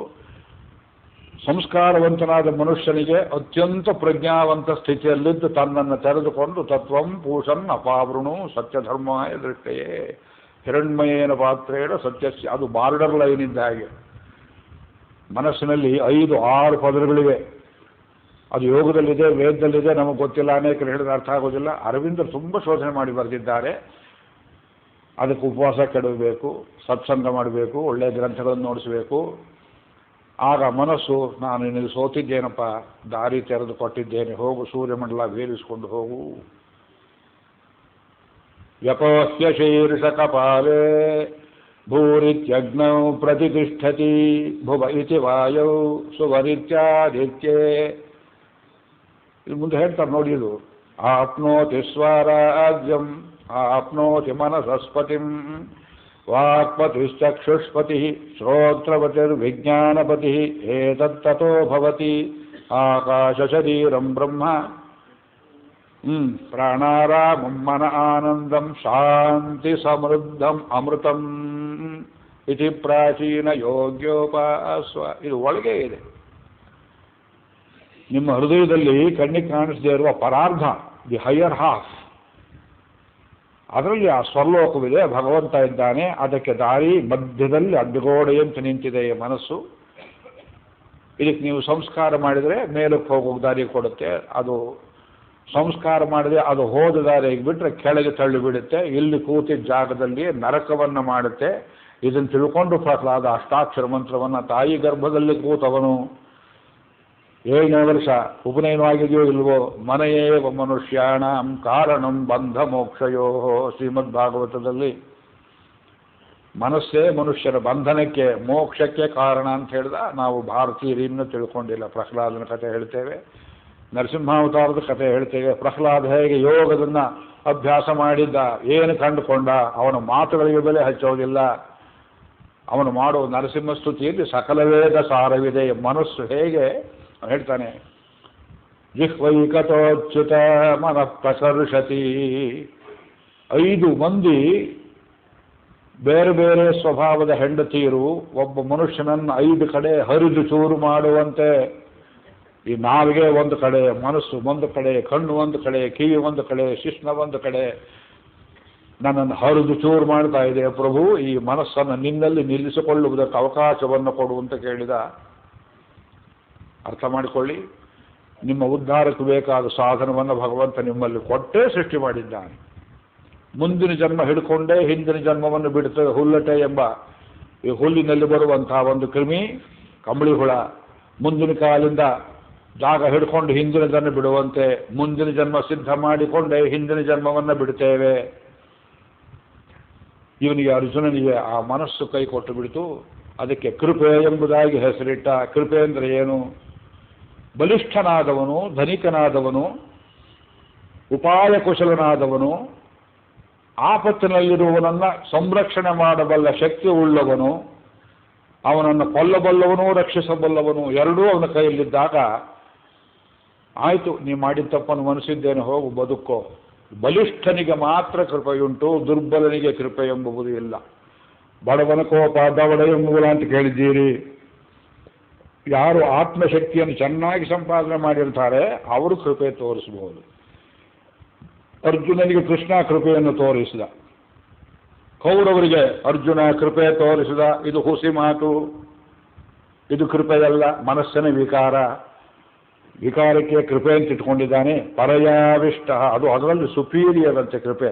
ಕೃಪಯಾ ಪರಯಾವಿಷ್ಟ ವಿಷೀದನ್ನಿದಮಬ್ರವೀತ್. ಕೃಪೆ ಇದ್ರೆ ವಿಷಾದ ಹೇಗೆ ಬರ್ತದೆ? ಮನಸ್ಸು ಆನಂದದಲ್ಲಿದ್ದಾಗ ಕೃಪೆ ಬರ್ತದೆ. ಮನಸ್ಸು ವಿಷಾದದಲ್ಲಿ ದುಃಖದಲ್ಲಿ ಬೇಯ್ತಾ ಇರುವಾಗ ಕೃಪೆ ಎಂಬುದು ಬರುವುದಿಲ್ಲ. ಇದು ಪರಸ್ಪರ ವಿರುದ್ಧ. ಇದು ಖೋಟ ಕೃಪೆ, ಅಲ್ಲೇ ಗೊತ್ತಾಗತ್ತೆ. ದುರ್ಯೋಧನನಿಗೂ ಇವನಿಗೂ ಏನು ವ್ಯತ್ಯಾಸ ಅಂದರೆ, ಅವನೂ ವಿಷಾದವನ್ನು ಮಾಡಿದ, ಆದರೆ ಅವನಿಗೆ ಅದರಲ್ಲಿ ಅನಿಶ್ಚಿತತೆ ಇರಲಿಲ್ಲ. ಪಾಂಡವರನ್ನ ಕೊಲ್ಲುವುದು ತಪ್ಪು, ಸುತರಾಮ್ ತಿಳುವಳಿಕೆ ಇಲ್ಲ. ಕೋಣನ ಬುದ್ಧಿ, ಪ್ರಾಣಿ ಬುದ್ಧಿ, ಹಠ, ದ್ವೇಷ, ಕ್ರೋಧ, ಇವುಗಳಿಂದ ಮನಸ್ಸು ವಿಷಾದದಿಂದ ಹೊರಗೆ ಎಂದೆಂದೂ ಬರದೇ ಇರುವಂತೆ ಆಗಿ ಹೋಯಿತು. ಆದರೆ ಅರ್ಜುನನಿಗೆ ಆ ವಿಕಾರ ರೂಪದ ಮನಸ್ಸು ಮುಂದಕ್ಕೆ ಹೋಗುವುದಕ್ಕೆ ದಾರಿಯಾಯಿತು. ಅಲ್ಲಿ ಒಂದು ಚಿಕಿತ್ಸೆಯನ್ನು ಕೇಳಿದ. ನಿನಗೇನಾಗಿದೆ ಎಂದೆ ಕೃಷ್ಣ. ನನಗೆ ನಿಶ್ಚಯ ಜ್ಞಾನವಿಲ್ಲ ಅಂದ. ಮತ್ತೆ ಕೃಪೆ ಕೃಪೆ ಅಂತ ಹೇಳ್ತೀಯಲ್ಲ, ಅದೇನೋ ಹಾಗೆ ತಿಳಿಯಿತು ಹೇಳಿದೆ. ಎಲ್ಲ ಮಂಕೆ, ಅದು ಕೃಪೆಯಲ್ಲ, ದೌರ್ಬಲ್ಯ. ಕ್ಷುದ್ರಂ ಹೃದಯ ದೌರ್ಬಲ್ಯಂ. ಹೃದಯದ ದೌರ್ಬಲ್ಯಕ್ಕೆ ಕೃಪೆ ಎಂಬ ಹೆಸರನ್ನಿಟ್ಟರೆ ಹೇಗೆ? ಹೃದಯದ ದೌರ್ಬಲ್ಯವೆಂದರೇನು? ತ್ರೈವ್ಯಂ ಅಸ್ಮಗಮಪಾರ್ಥ ನ ಏತತ್ವಯಿ ಉಪಪದ್ಯತೆ ಕ್ಷುದ್ರಂ ಹೃದಯ ದೌರ್ಬಲ್ಯಂ. ಕಶ್ಮಲ ಅಂತಾನೆ ಅದನ್ನು ಮುಂದೆ ಭಗವಂತ. ಕಶ್ಮಲ ಶಬ್ದಕ್ಕೆ ಮೂರ್ಛೆ ಅಂತ ಹೆಸರು ಸಂಸ್ಕೃತದಲ್ಲಿ. ಅದು ಸ್ವಲ್ಪ ಪರಾಮರ್ಶೆ ಮಾಡ್ತೇನೆ. ಮೂರ್ಛೆಗೂ ಸಮಾಧಿ ಸ್ಥಿತಿಗೂ ಏನು ವ್ಯತ್ಯಾಸ? ಎರಡರಲ್ಲಿ ಡಿಸ್ಕಂಟಿನ್ಯೂಟಿ ಆಫ್ ಮೈಂಡ್ ಇರ್ತದೆ. ಇದು ಹೆಚ್ಚು ಹೇಳಿದ್ರೆ ಗೊತ್ತಲ್ಲ, ಇಲ್ಲೇ ನಿಂತ್ಕೊಂಡ್ಬಿಡುತ್ತೆ. ಇದು 1 ವರ್ಷ ಹೇಳಿದ್ರು ಮುಗಿಯೋದಿಲ್ಲ ಭಗವದ್ಗೀತೆ. ಇದನ್ನು ಆಚಾರ್ಯ ತ್ರಯರು ಸಂಧ್ಯೆ ಸೃಷ್ಟಿರಾಹಿ ಬ್ರಹ್ಮಸೂತ್ರದಲ್ಲಿ 3ನೇ ಅಧ್ಯಾಯ ಬ್ರಹ್ಮಸೂತ್ರ ಚರ್ಚೆ ಮಾಡಿದ್ದಾರೆ. ಎಪಿಲೆಪ್ಸಿ ಕೇಳಿದ್ದೀರಿ, ಮೂರ್ಛೆ ಅಂದರೆ ಏನು ಅಂತ ಎಲ್ಲರಿಗೂ ಗೊತ್ತಿದೆ. ಮೂರ್ಛೆಯಲ್ಲಿ ಏನು ನಡೆಯುತ್ತೆ? ಅವನು ಅಡುಗೆ ಮಾಡ್ತಿರ್ತಾನೆ, ಅವನಿಗೆ ಬೆಂಕಿ ಕಂಡ್ರೆ ಆಗೋದಿಲ್ಲ. ವಿಧಿ ಎಲ್ಲ ಅಡುಗೆ ಕೆಲಸ ಮಾಡ್ತಿರ್ತಾನೆ, ದೊಡ್ಡ ಚೌಲ್ಟ್ರಿ ಮದುವೆ ಕೆಲಸ ನಡೀತಿರ್ತದೆ. ಒಂದು ಪಾತ್ರೆ ತೆಗೆದು ಅಲ್ಲಿ ಇಟ್ಟ, ಅಷ್ಟರಲ್ಲಿ ಮೂರ್ಛೆ ಬಂತು, ಬಿದ್ದ, ಬೆಂಕಿಯಲ್ಲಿ ಕೈ ಸಿಕ್ಕಾಕಿಕೊಂಡಿತು, ಸುಟ್ಟು ಹೋಯಿತು. ಸುಟ್ಟು ಹೋದ ನೋವೇ ಅನುಭವಕ್ಕೆ ಬರಲಿಲ್ಲ. ಇದಕ್ಕೆ ಬ್ರಾಹ್ಮಿ ಸ್ಥಿತಿ ಅಂತ ಹೇಳ್ತೀರಾ? ಏಷಾ ಬ್ರಾಹ್ಮಿ ಸ್ಥಿತಿ ಪಾರ್ಥ ನಯನಾಂ ಪ್ರಾಪ್ಯ ವಿಮುಹ್ಯತಿ ಸ್ಥಿತ್ವಾ ಸ್ಯಾಮಂತ ಕಾಲೇತು ಬ್ರಹ್ಮ ನಿರ್ವಾಣ. ಇದಕ್ಕೆ ಯಾರು ಬ್ರಹ್ಮ ನಿರ್ವಾಣ, ಮೋಕ್ಷ ಸ್ಥಿತಿ, ಬ್ರಾಹ್ಮಿ ಸ್ಥಿತಿ ಅಂತ ಹೇಳೋದಿಲ್ಲ. ಅದಕ್ಕೆ ಮೂರ್ಛೆ ಅಂತಾರೆ. ಪರಮಯೋಗಿಗಳಿಗೆ ಏನಾಗುತ್ತೆ? ಪದ್ಮಾಸನದಲ್ಲಿ ಕುಳಿತು ಭ್ರುವೋರ್ ಮಧ್ಯೆ ಪ್ರಾಣಮಾವೇಶ ಸಮ್ಯಕ್, ಅವರು ಭಗವಂತನ ಧ್ಯಾನದಲ್ಲಿರ್ತಾರೆ. ದಿನ ದಿನದ ಸಮಾಧಿಗಿಂತ ಮಹಾಸಮಾಧಿ ಅಂತ ಒಂದೇನು ಬರ್ತದೆ, ಶರೀರದಿಂದ ತಾವೇ ಪರಂಜ್ಯೋತಿ ಸಮುತ್ಥಾಯ, ತಾವೇ ಉಪಸಂಬದ್ಧತೆ, ತಾವೇ ಹೋಗಿ ಪರಮಾತ್ಮನ ಸೇರಿಬಿಡ್ತಾರೆ. ಶರೀರ ಮುಟ್ಟಿದರೂ ಪ್ರಜ್ಞೆ ಇರೋದಿಲ್ಲ. ಇದಕ್ಕೆ ಮೂರ್ಛೆ ಅನ್ನೋದಿಲ್ಲ, ಇದಕ್ಕೆ ಸಮಾಧಿ ಅಂತಾರೆ. ಏನೋ ಓದ್ತಾ ಇರ್ತೀರಿ ದಿವ್ಯ ಗ್ರಂಥ, ಯಾರು ಎದುರಿಗೆ ಬಂದು ನಿಂತರೂ ಗೊತ್ತಾಗೋದಿಲ್ಲ. ದೇವರ ಪೂಜೆಯಲ್ಲಿ ಇರ್ತೀರಿ, ತಾಳ ತಂಬೂರಿ ಹಿಡ್ಕೊಂಡು ಧ್ಯಾನ ಮಾಡ್ತಾ ಇರ್ತೀರಿ. ತ್ಯಾಗರಾಜರ ಹಾಗೆ, ಪುರಂದರದಾಸರ ಹಾಗೆ ಯಾರೋ ಬಾಗಿಲು ತರ್ತಾರೆ, ಯಾರೋ ಹೇಳ್ತಾರೆ, ಮನೆಯಲ್ಲಿ ಸಿಡುಕ್ತಾ ಇರ್ತಾರೆ. ಕೂತ್ಬಿಟ್ಟು ಇವರು ಧ್ಯಾನಕ್ಕೆ, ಪೂಜೆಗೆ ಅಕ್ಕಿ ಇಲ್ಲ, ಬೇಳೆ ಇಲ್ಲ, ಮತ್ತೊಂದಿಲ್ಲ. ಅಡುಗೆ ಮನೆಯಿಂದ ಪುಂಖವಾಗಿ ಆಕಾಶವಾಣಿ ಬರ್ತಾ ಇರುತ್ತೆ. ಇವರಿಗೆ ಆ ಕಡೆ ಲಕ್ಷ್ಯವೇ ಇರೋದಿಲ್ಲ. ಇದಕ್ಕೆ ಮೂರ್ಛೆ ಅನ್ನೋದಿಲ್ಲ. ಯಾಕೆ ಹೇಳೋದಿಲ್ಲ? ಆದರೆ ಹಿಂದೆ ಮುಂದಿನ ಕಂಡೀಷನ್ಸ್ ನೋಡಿ. ಈ ಮನುಷ್ಯನಿಗೆ ತಾನು ಎಲ್ಲಿದ್ದೇನೆ ಅನ್ನೋ ದೇಶ ಕಾಲದ ವಿಸ್ಮೃತಿ ಆಗ್ತದೆ. ಆ ವಿಸ್ಮೃತಿಗೆ ಕಾರಣ ಅಲ್ಲಿ ಒಂದು ಶೂನ್ಯಾವಸ್ಥೆ ಏರ್ಪಟ್ಟು ಮನಸ್ಸು ಕೊಚ್ಚೆಯತ್ತ ಅಧಸ್ಥಿತಿಯತ್ತ ಹೋಗ್ತಾ ಇದ್ರೆ ಅದಕ್ಕೆ ಮೂರ್ಛೆ ಅಂತಾರೆ. ಅದು ಮೇಲಕ್ಕೆ ಉನ್ನತ ಸ್ಥಿತಿಗೆ ಏರಿದ್ರೆ ಸಮಾಧಿ ಅಂತಾರೆ. ಅದು ಎಲ್ಲಿ ಹೋಗ್ತದೆ ಮನಸ್ಸು, ಅದರ ಮೇಲೆ ಹೆಸರನ್ನು ಕೊಡಬೇಕು. ಅರ್ಜುನನಿಗೇನಾಗಿದೆ? ಅಯ್ಯೋ, ಇಷ್ಟು ಜನರನ್ನು ಕೊಲ್ತಾ ಇದ್ದೇನೆ, ನಾನು ಯುದ್ಧ ಮಾಡಿದರೆ ಅವರೆಲ್ಲ ಸಾಯ್ತಾರೆ ಅಂದರೆ ನಾನು ಕೊಲ್ತೇನೆ ಎನ್ನುವ ಅಹಂಕಾರ ತುಂಬಿದೆ ಅವನ ತಲೆಯಲ್ಲಿ. ಅಲ್ಲ, ಅವರು ಒಂದು ವೇಳೆ ನಾನು ಕೊಲ್ಲಬಹುದು ಅನ್ನೋ ತಿಳುವಳಿಕೆ ಇಲ್ಲ. ಭೀಷ್ಮನ ಬಾಣಕ್ಕೆ ತಾನೇ ತುತ್ತಾಗಬಹುದು, ದುರ್ಯೋಧನೇ ಕೊಲ್ಲಬಹುದು, ಕರ್ಣನೇ ಕೊಲ್ಲಬಹುದು. ಯುದ್ಧದಲ್ಲಿ ಜಯಾಪಜಯಗಳು ಯಾರಿಗೆ ಅಂತ ಗೊತ್ತಿಲ್ಲ. ನಾನೇ ಸಾಯುವ ಸಂಭವವಿದೆ, ಅವನಿಗೆ ತಿಳುವಳಿಕೆಯೇ ಇಲ್ಲ.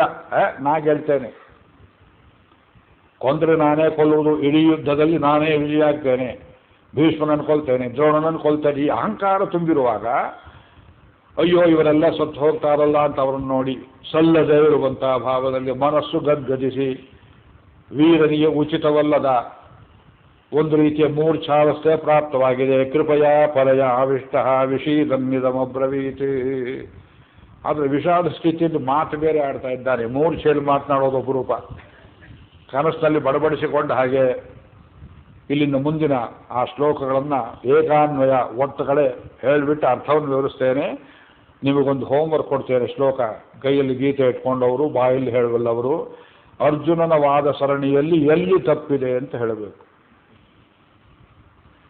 94 ವರ್ಷದ ಮುದುಕರು ಆರ್ ಜಿ ಕುಲಕರ್ಣಿ ಅಂತ ಒಬ್ಬರಿದ್ದರು 40 ವರ್ಷಕ್ಕೆ ಹಿಂದೆ.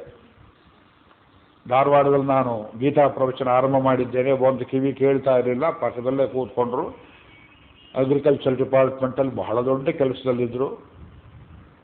18 ಅಧ್ಯಾಯ ಕೇಳಿದ ಮೇಲೆ ಹೇಳ್ತಾರೆ ಅವರು, ಅಲ್ಲ, ಅರ್ಜುನನ ವಾದ ಸರಣಿಯಲ್ಲಿ ತಪ್ಪೆಲ್ಲಿದೆ ಅಂತಲೇ ಹೇಳಲಿಲ್ವಲ್ಲ ನೀವು? ಗೀತೆ ಮುಂದೆ ಬರೋ 17 ಅಧ್ಯಾಯಕ್ಕೂ ಇದಕ್ಕೂ ಏನು ಸಂಬಂಧ ತಿಳಿಲಿಲ್ವಲ್ಲ ಅಂದರು. ಹಾಗಿದ್ರೆ ನನ್ನನ್ನು ಕೊಂದ್ರಿ ಇವತ್ತು ನೀ ದೇವಸ್ಥಾನದಲ್ಲಿ ಹಿಂದೆ.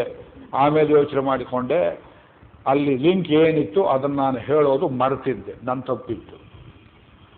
The way I explain the emphasis was not properly given. ಅದರಿಂದ ಅವರ ಭಾವನೆ ಉಂಟಾಯಿತು. ಅಲ್ಲಿಂದ ಆಚೆಗೆ ಭಗವದ್ಗೀತಾ ಪ್ರವಚನದಲ್ಲಿ ಅದನ್ನು ಮೊದಲೇ ಹೇಳಿ ಮುಂದೆ ಹೋಗೋ ಪದ್ಧತಿ ಇಟ್ಟುಕೊಂಡಿದ್ದೇನೆ, ಗಡಿಬಿಡಿಯಲ್ಲಿ ತಪ್ಪಬಾರದು. ಅರ್ಜುನ ಹೇಳ್ತಾನೆ, ದೃಷ್ಟ್ವೇಮಂ ಸ್ವಜನಂ ಕೃಷ್ಣ ಯುಜುತ್ಸಂ ಸಮುಪಸ್ಥಿತಂ ಸೀದಂತಿ ಮಮ ಗಾತ್ರಾಣಿ ಮುಖಂಚ ಪರಿಶುಷ್ಯತಿ. ಅವನ ವಿಕಾರ, ಕೃಪೆ ಅನ್ನೋದು ವಿಕಾರ ಅಂದವಲ್ಲ, ವಿಕಾರದ ಲಕ್ಷಣಗಳನ್ನು ಕೇಳಿ. ಆಯುರ್ವೇದದಲ್ಲಿ ರೋಗಕ್ಕೆ ನಿಧಾನ ಅಂತ ಹೇಳ್ತಾರೆ, ನಿಧಾನ ಅಲ್ಲ, ನಿಧಾನ. ರೋಗ ಲಕ್ಷಣಗಳು ಗೊತ್ತಾಗಬೇಕು. ಈ ಊರಲ್ಲಿ ಓದ್ತಾ ಇದ್ದೆ, ಮೈಸೂರಲ್ಲಿ ನಾನು NKCF ಫಾರ್ಮಸಿ, ಯಾವುದೋ ಔಷಧಿ ತಗೋಬೇಕು ಅಂತ ಹೋದೆ. ಅಲ್ಲಿ ಔಷಧಿ ಕೊಡ್ತಿದ್ದವ್ರು ಮಹಾಪಂಡಿತರು, ವೈದ್ಯರು. ಅವ್ರನ್ನ ನೋಡಿದ ಕೂಡಲೇ ನಿಮಗೆ ಆಸ್ತಮಾ ರೋಗ ಇರೋ ಹಾಗೆ ಇದೆಯಲ್ಲ ಅಂದ್ಬಿಟ್ರು. ಬರೀ 2 ಕಣ್ಣು, ಊದಿದ್ದು ಕಣ್ಣು, ಸ್ವೆಲ್ಲಿಂಗ್ಸ್, ಕಣ್ಣು ನೋಡಿ ನಿಮಗೆ ಈ ರೋಗವಿದೆಯಲ್ಲ, ನಿಮಗೆ ಹೇಗೆ ಗೊತ್ತಾಯಿತು, ಇಲ್ಲಿ ಕೂತ್ಕೊಳ್ಳಿ. ಯಾವುದೋ ಒಂದು ಕಡೆ ಮುಟ್ಟಿದ್ರು ಯಮಯಾತನೆ ಆಯಿತು. ಇದಕ್ಕೆ ಔಷಧ ಕೊಡ್ತಾರೆ ಅಂದರು, ಕೊಟ್ಟರು. ಮುಂದಕ್ಕೆ ಅದರಿಂದ ಸ್ವಲ್ಪ ಪರಿಣಾಮ ಆಯಿತು, ಬೇರೆ ವಿಷಯ. ನೋಡಿದ ಕೂಡಲೇ ಗೊತ್ತಾಗ್ಬಿಡಿ, ಇವನಿಗೆ ಕಫ ರೋಗವಿದೆ, ವಾತ ರೋಗವಿದೆ, ಪಿತ್ತ ರೋಗವಿದೆ. ಯಾಕೆ ಅದಕ್ಕೆ ಲಕ್ಷಣಗಳಿರುತ್ತೆ. ಅಲೋಪತಿಯಲ್ಲಿ ಲಕ್ಷಣಗಳನ್ನೇ ಟ್ರೀಟ್ ಮಾಡಿ ಲಕ್ಷಣಗಳನ್ನು ತೆಗೆದು ಬಿಡ್ತಾರೆ, ರೋಗ ಉಳಿದು ಬಿಡುತ್ತೆ. ಹೋಮಿಯೋಪತಿಯಲ್ಲಿ ಆ ಲಕ್ಷಣಗಳನ್ನು ಇನ್ನಷ್ಟು ಹೊರಗೆ, ಅವಲಕ್ಷಣಗಳನ್ನು ಹೊರಗೆ ತರಿಸಿ ಅದಕ್ಕೆ ಬುಡ ಸಮೇತ ಕಿತ್ತು ಹಾಕುವಂಥ ಔಷಧಿ ಕೊಡ್ತಾರೆ. ಕೊಡೋವ್ರಿಗೂ ಔಷಧಿ ತಗೊಳ್ಳೋವ್ರಿಗೂ ತಾಳ್ಮೆ ಬಹಳ ಬೇಕು. ಹೋಮಿಯೋಪತಿಯನ್ನು ಕೈ ಬಿಟ್ಟರೆ ಕೊನೆಯಲ್ಲಿ ಶ್ರೀಪತಿ. ಈ ಎಲ್ಲ ಪತಿಗಳಲ್ಲಿ ಕೊನೆಯ ಪತಿ ಶ್ರೀಪತಿ. ಆದ್ದರಿಂದ ಈ ರೋಗ ಲಕ್ಷಣ ಏನು? ದೃಷ್ಟ್ವೇಮಂ ಸ್ವಜನಂ. ಆ ಸ್ವಜನ ರೌಂಡ್ ಹಾಕ್ಕೊಳ್ಳಿ. ಇವರೆಲ್ಲ ನನ್ನವರು ಅಂತ ತಿಳಿದ. ಯುದ್ಧ ಭೂಮಿಯಲ್ಲಿ ಇರ್ತಕ್ಕವರನ್ನ ನಮ್ಮವರು ನಿಮ್ಮವರು ನೋಡ್ತಕ್ಕದ್ದಲ್ಲ. ನೆನ್ನೆ ಹೇಳಿದ ಯಾರು ನಮ್ಮವರು ಯಾರು ನಮ್ಮವರಲ್ಲ. ಲೋಕಕ್ಕೆ ಮಂಗಳ ಕಾರ್ಯವನ್ನು ಮಾಡತಕ್ಕವರೆಲ್ಲರೂ ನಮ್ಮವರೇ. ಅವರು ಮ್ಲೇಚ್ಛರೋ, ಹೂಣರೋ, ಪುಳಿಂದರೋ, ಪುಲ್ಕಸರೋ ಯಾರಾಗಿದ್ರೂ ನಮ್ಮವರೇ. ಸೂರ್ಯನಿಗೆ ಬೆಳಕನ್ನಿತ್ತ ಪ್ರಖರ ತೇಜೋಮಯನಾದ ಭಗವಂತ ನನ್ನ ಬುದ್ಧಿಯನ್ನು ಪ್ರಚೋದಿಸಲಿ ಎನ್ನುವ ಗಾಯತ್ರಿಯ ಮಂತ್ರವನ್ನು ಯಾರು ಅನುಮೋದಿಸಿ ಅದರಂತೆ ದೇವರು ಕೊಟ್ಟ ಬುದ್ಧಿ ಅಂತ ನಡೀತಾರೆಯೋ ಅವರು ಗಾಯತ್ರಿ ಮಂತ್ರ ಅರ್ಥ ತಿಳಿದಿರಲಿ, ಉಚ್ಚಾರ ಮಾಡಲಿ, ಬಿಡಲಿ, ಅವರೆಲ್ಲರೂ ನಮ್ಮವರೇ.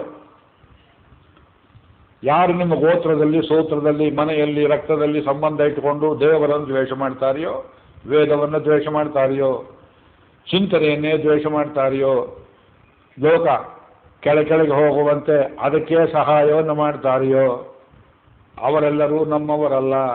ರಾವಣ, ವಿಭೀಷಣ, ವಾಲಿ ಮತ್ತು ಸುಗ್ರೀವ ರಕ್ತ ಸಂಬಂಧವಿದ್ದರೂ ಸ್ವಜನರೇ ವಿಜನರೇ ನೋಡಿಕೊಳ್ಳಿ. ಇವನು ಭೀಷ್ಮ ದ್ರೋಣರನ್ನು ಇಟ್ಕೊಂಡು ಹೇಳ್ತಿದ್ದಾನೆ, ಅದರಲ್ಲಿ ದುರ್ಯೋಧನನು ಸೇರ್ತಾ ಇದ್ದಾನೆ. ದಿಷ್ಟ್ವೇಮಂ ಸ್ವಜನಂ ಕೃಷ್ಣ ಯುಯುತ್ಸುಂ ಸಮುಪಸ್ಥಿತಂ ಸೀದಂತಿ ಮಮ ಗಾತ್ರಾಣಿ. ಮೈಯೆಲ್ಲ ಒಣಗುತ್ತಾ ಇದೆ ಅಂತ. ಇದು ಆನಂದದ ಲಕ್ಷಣವಲ್ಲ. ಮೈ ಒಣಗೋದು ಯಾವಾಗ? ಏನೋ ಒಂದು ಭಯಂಕರವಾದ ಕೋಪವೋ ತಾಪವೋ. ಶಂಕರ ಭಾಷೆಯಲ್ಲಿ ಮುಂದೆ ಒಂದು ಕಡೆ ಹೇಳ್ತಾರೆ, ಬಾಯಿ ನೊರೆ ಬರುವಂತೆ ಕೋಪ ಬರ್ತದಂತೆ ಕೆಲವರಿಗೆ. ಅದಾಗ ಬಂದಾಗ ತೋರಿಸ್ತೇವೆ. ಕೋಪದಲ್ಲಿ ಅದು ಕ್ರೋಧಾವಸ್ಥೆ ಮುಟ್ಟಿದರೆ ಬಾಯಿ ನೊರೆ ಬಂದು ಮೂರ್ಛೆ ಬಂದು ಬಿದ್ದು ಬಿಡ್ತಾರೆ. ನೋಡಿದ್ದೇನೆ ನಾನು. ಆ ಕೋಪ ಅಂದ್ರೆ ಎಂಥ ಕೋಪ! ಹಿರಣ್ಯಕಶಿಪುಗೆ ಅಂಥ ರೋಗ ಇದ್ದಿರಬೇಕು, ಸ್ಟಾಲಿನಿಗಿದ್ದಿರಬೇಕು, ಇಂದಿರಾ ಗಾಂಧಿಯವರಿಗೆ ಇತ್ತು ಅಂತ ಕೇಳಿದ್ದೇನೆ. ಪ್ಯಾರಾನೋಯ, ಅರ್ಧ ಹುಚ್ಚು. ಹಿಟ್ಲರ್ನಿಗಿತ್ತು. ಈ ಭಯಗ್ರಸ್ತ ಚೇತನಗಳನ್ನು ನೀವು ಅಧಿಕಾರಕ್ಕೆ ತಂದು ಬಿಟ್ರೆ ತನ್ನ ರಕ್ಷಣೆಗೆ ಇತರರನ್ನು ಕೊಂದು ಹಾಕಿಬಿಡ್ತಾರೆ. ಕಂಸನಿಗಿದ್ದ ಭಾರೋಗ ಅದು. ಭಯಾತ್ ಕಂಸಃ. ಮೊದಲನೇದು ಸೀರಂತಿ ಮೊದಲು ಸ್ವಜನ ಅಂತ ನೋಡಿದ.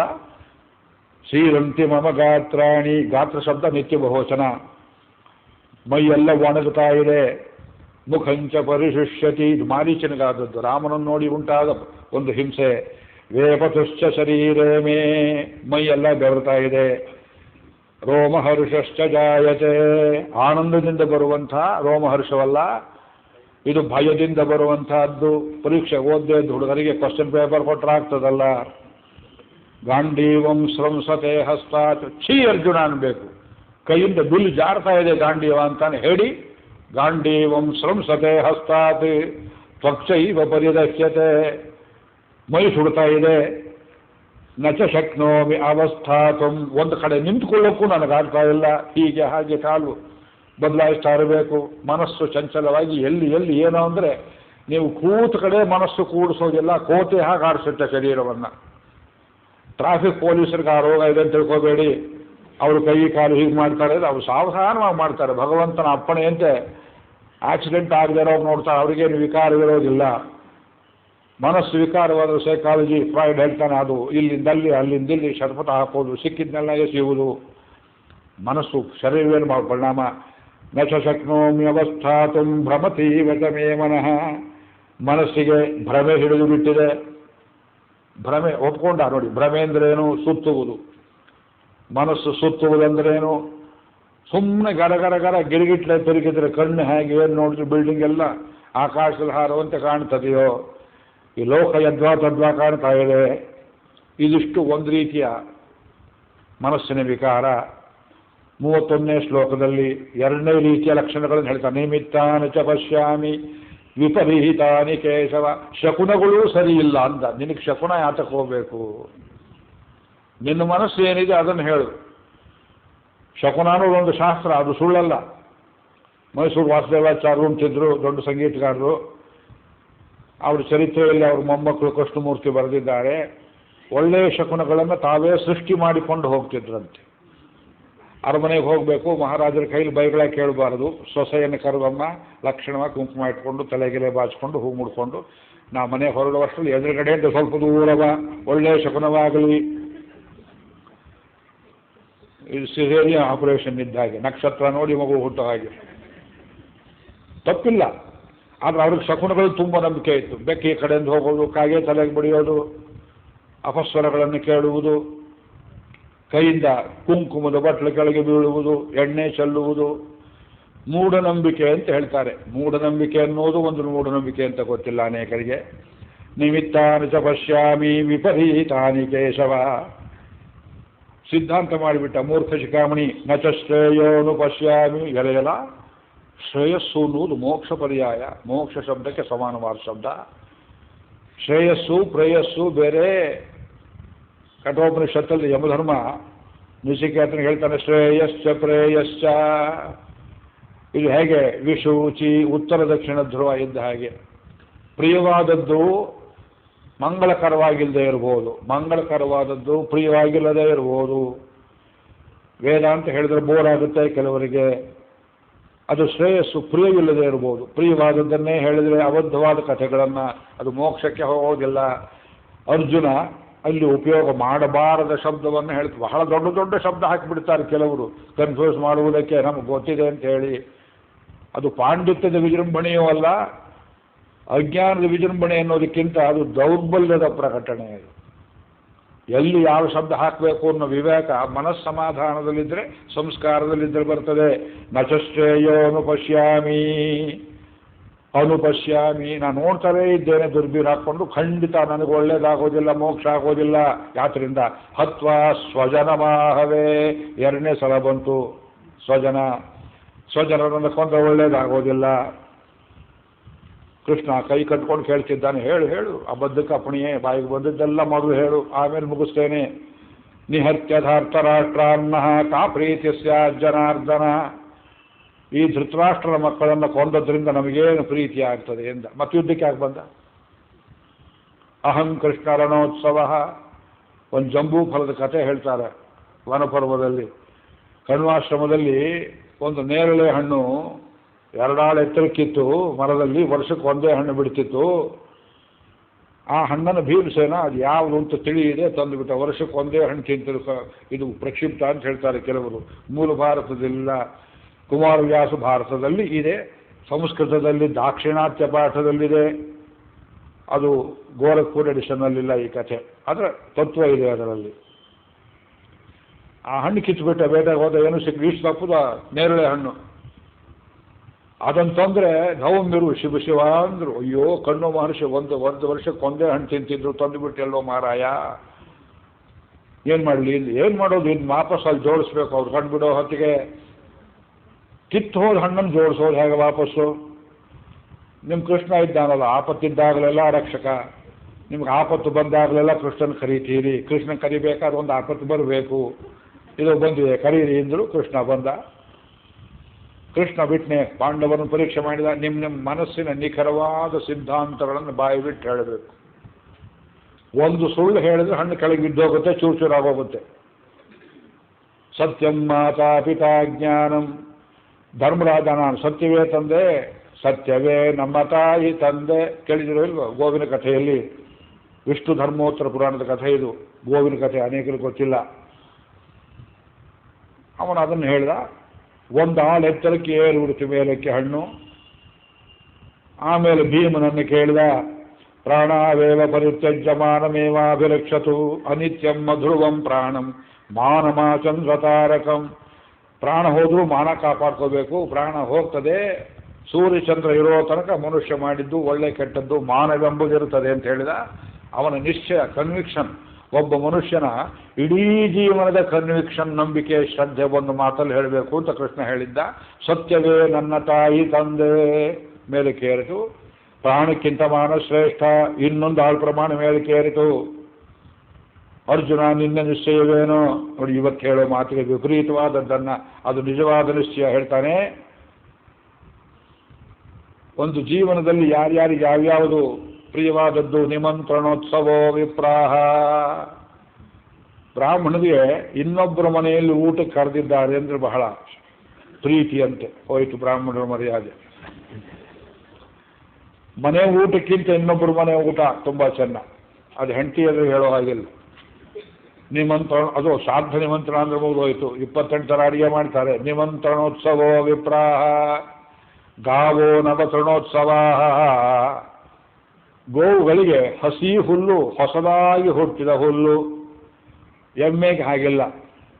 ಹುಲ್ಲು ಕತ್ತರಿಸಿದ ಮೇಲೆ ಕೂಳೆ ಇರ್ತದಲ್ಲ, ಕೂಳೆ ಮೇಲೆ ಇಬ್ಬನಿ ಬಿದ್ದಿದ್ರೆ ಕುಳ್ವಾನ್ வெள்ளென்று எருமை செருவீடு மெய்வான் பரந்தனஹான் ಮಿಕ್ಕುಳ್ಳ ಪಿಳ್ಳೆಗಳು ಪೋವಾನ್ ಪೋಹಿನ್ಬಾರೆ ಆಂಡಾಳ್ ದೇವಿ ತಿರುಪಾವೆ ಪ್ರಬಂಧದಲ್ಲಿ ಈ ಎಮ್ಮೆಗಳಿಗೆ ಆ ಹುಲ್ಲು ಕತ್ತರಿಸಿ ಉಳಿದಿದ್ದು ಕೂಳೆ ಮೇಲೆ ಬೆಳಿಗ್ಗೆ ಹೊತ್ತು ತಂಪು ಇಬ್ಬನಿ ಬಿದ್ದಿದ್ರೆ ತಿನ್ನೋದಕ್ಕೆ ಇಷ್ಟವಂತೆ, ತಂಗಳನ್ನ ತಿಂದ ಹಾಗೆ. ಗೋವುಗಳಿಗೆ ಹಾಗಲ್ಲ. ಗೋವಿಗೂ ಎಮ್ಮೆಗೂ ಏನು ವ್ಯತ್ಯಾಸ? ಗೋಪೂಜೆ ಗೋಬ್ರಾಹ್ಮಣೆ ಹೇಳ್ತಿರಲ್ಲ, ಮನುಷ್ಯರಿಗೆ ಯಾಕೆ ಹೇಳೋದಿಲ್ಲ ಎಮ್ಮೆಗಳಿಗೆ ಅಂತ ಹೇಳಿದ್ರೆ ಅದರ ಬುದ್ಧಿ ಅಷ್ಟೇ, ತಂಗಳನ್ನ ತಿನ್ನುತ್ತೆ ಅದು. ಗಾವೋ ನವತೃಣೋತ್ಸವ. ಮೂರನೇದು ಭರ್ತಾರೋತ್ಸವ ನಾರ್ಯ. ಸಾಯಂಕಾಲ ಆಫೀಸ್ ಮುಗಿಯಿತು, ಹೆಂಡತಿ ಏನು ನಿರೀಕ್ಷೆ ಮಾಡ್ತಾಳೆ? ಬೇಗ, ಎಷ್ಟು ಬೇಗ ಗಂಡ ಬರ್ತಾನೆಯೋ. ಬಂದ್ರೆ ಅವನು ಕಾಫಿ ಬಿಟ್ಟು ತಿಂಡಿ ಗಿಂಡಿ ತೀರ್ಥ ಕೊಟ್ಟು ಟಿವಿ ಗಿವಿ ನೋಡ್ತಾ ಸ್ವಲ್ಪ ಚಕ್ಕಂದವಾಗಿ ಸಾಯಂಕಾಲ ನಿದ್ದೆ ಬರೋ ತನಕ ಒಳ್ಳೆ ಮಾತನ್ನು ಗಂಡನ ಜೊತೆಲಾಡ್ತಾ ಅವನ ಸಂಘದಲ್ಲಿ ಕಾಲ ಕಳೆಯಬೇಕು. ಪತಿವ್ರತ ಸ್ತ್ರೀ ಅಪೇಕ್ಷೆ ಮಾಡುವುದು. ಭರ್ತಾರೋತ್ಸವೋ ನಾರ್ಯ ಅಹಂ ಕೃಷ್ಣರಣೋತ್ಸವ. ನನಗೆ ಯುದ್ಧ ಎಷ್ಟು ಬೇಗ ಬರುತ್ತೆ, ಕೌರವರನ್ನು ಎಷ್ಟು ಬೇಗ ಸದ ಬಡೀತೇನೆ, ನನಗೆ ಅದೇ ತುಂಬ ಇಷ್ಟ ಅಂತ ಹೇಳಿದ ಅರ್ಜುನ. ಉಳಿದವರಿಬ್ಬರದು ಬೇಡ ಪ್ರಸಕ್ತಿ, ಅದ್ಯಾಕೆ ಹೇಳಲಿಲ್ಲ ಅಂತ ಕೇಳಬೇಡಿ. ಎಷ್ಟು ಬೇಕೋ ಅಷ್ಟೇ ಹೇಳಿದ್ದೇನೆ. ಕಥೆ ತುಂಬ ಇದೆ ಇವತ್ತು ಹೇಳೋ ವಿಷಯ. ಅಹಂ ಕೃಷ್ಣ ರಣೋತ್ಸವ ಅಂತ ಹೇಳಿ ಅರ್ಜುನ ಇವತ್ತು ಹೇಳ್ತಾನೆ. ನಚ ಶ್ರೇಯೋನು ಪಶ್ಯಾಮಿ ನಿಹತ್ಯದಾರ್ಥ. ಇದು ವಿಕಾರವಲ್ಲೇ ನೋಡಿ. ಮ್ಯಾನ್ ದಯವಿಟ್ಟು ಬಂದ ಮೇಲೆ ಬನ್ನಿ, ನಿಂತ್ಕೋಬಾರ್ದು. ಸಭೆಯಲ್ಲಿ ಯಾರೂ ನಿಂತ್ಕೊಳ್ಬಾರ್ದು, ಕೂತ್ಕೊಂಡು ಕೇಳಬೇಕು. ಗಂಭೀರವಾದ ವಿಷಯ, ಗಂಭೀರ ವಿಷಯಗಳನ್ನು ಕೂತ್ಕೊಂಡೇ ಹೇಳಬೇಕು, ಕೂತ್ಕೊಂಡೇ ಕೇಳಬೇಕು. ಆಸೀನ ಸಂಭವಾತ್, ತಪ್ಪು ತಿಳ್ಕೋಬೇಡಿ. ಧೃತರಾಷ್ಟ್ರನ ಮಕ್ಕಳನ್ನು ಯಾವತ್ತು ಕೊಲ್ತೇನೆಯೋ, ಕರ್ಣಂತಲೇ ಯಾವತ್ತು ತೆಗಿತೇನೆಯೋ ಆ ವೇಳೆ ಬರ್ತದೆ ಅಂತ ಕಾಯ್ಕೊಂಡಿದ್ದ ಅರ್ಜುನ ಸ್ವಭಾವಕ್ಕೆ ಉಚಿತವಾದ ನಿಶ್ಚಯವನ್ನು ಬಿಟ್ಟು ಇವತ್ತು ಅವರನ್ನು ಕೊಂದ ನಮಗಾಗಬೇಕಾದ್ದೇನು ಅಂತ ಹೇಳ್ತಾನೆ. ಏನೋ ಮೆಟ್ಟುಕೊಂಡಿದೆ ಅವನಿಗೆ, ಮನಸ್ಸು ವಿಕಾರವಾಗಿದೆ. ಪ್ರೀತಿಯಂತೂ ಬರೋದಿಲ್ಲ. ಮತ್ತೇನು ಬರ್ತದೆ? ಪಾಪಮೇವ ಆಶ್ರಯೇದಸ್ಮಾನ್ ಹತ್ವೈತಾನ್ ಆತತಾಯಿನಃ. ಪಾಪವೇ ಬರುತ್ತೆ ನಮಗೆ. ಕೌರವರು ದುಷ್ಟರು ಕಾಣೆಯ, ದುಷ್ಟರನ್ನು ಕೊಂಡ್ರೆ ಪಾಪ ಎಲ್ಲಿ ಬರುತ್ತೆ? ದಂಡವನ್ನು ವಿಧಿಸಿದರೆ ಯಾವನು ತಪ್ಪು ಮಾಡಿದ್ದಾನೆಯೋ ಅವನಿಗೆ ಶಿಕ್ಷೆಯನ್ನು ವಿಧಿಸುವವನಿಗೆ ಅಪರಾಧ ಬರೋದಿಲ್ಲ ಅಂತ ಧರ್ಮಶಾಸ್ತ್ರಗಳು ಹೇಳ್ತವೆ.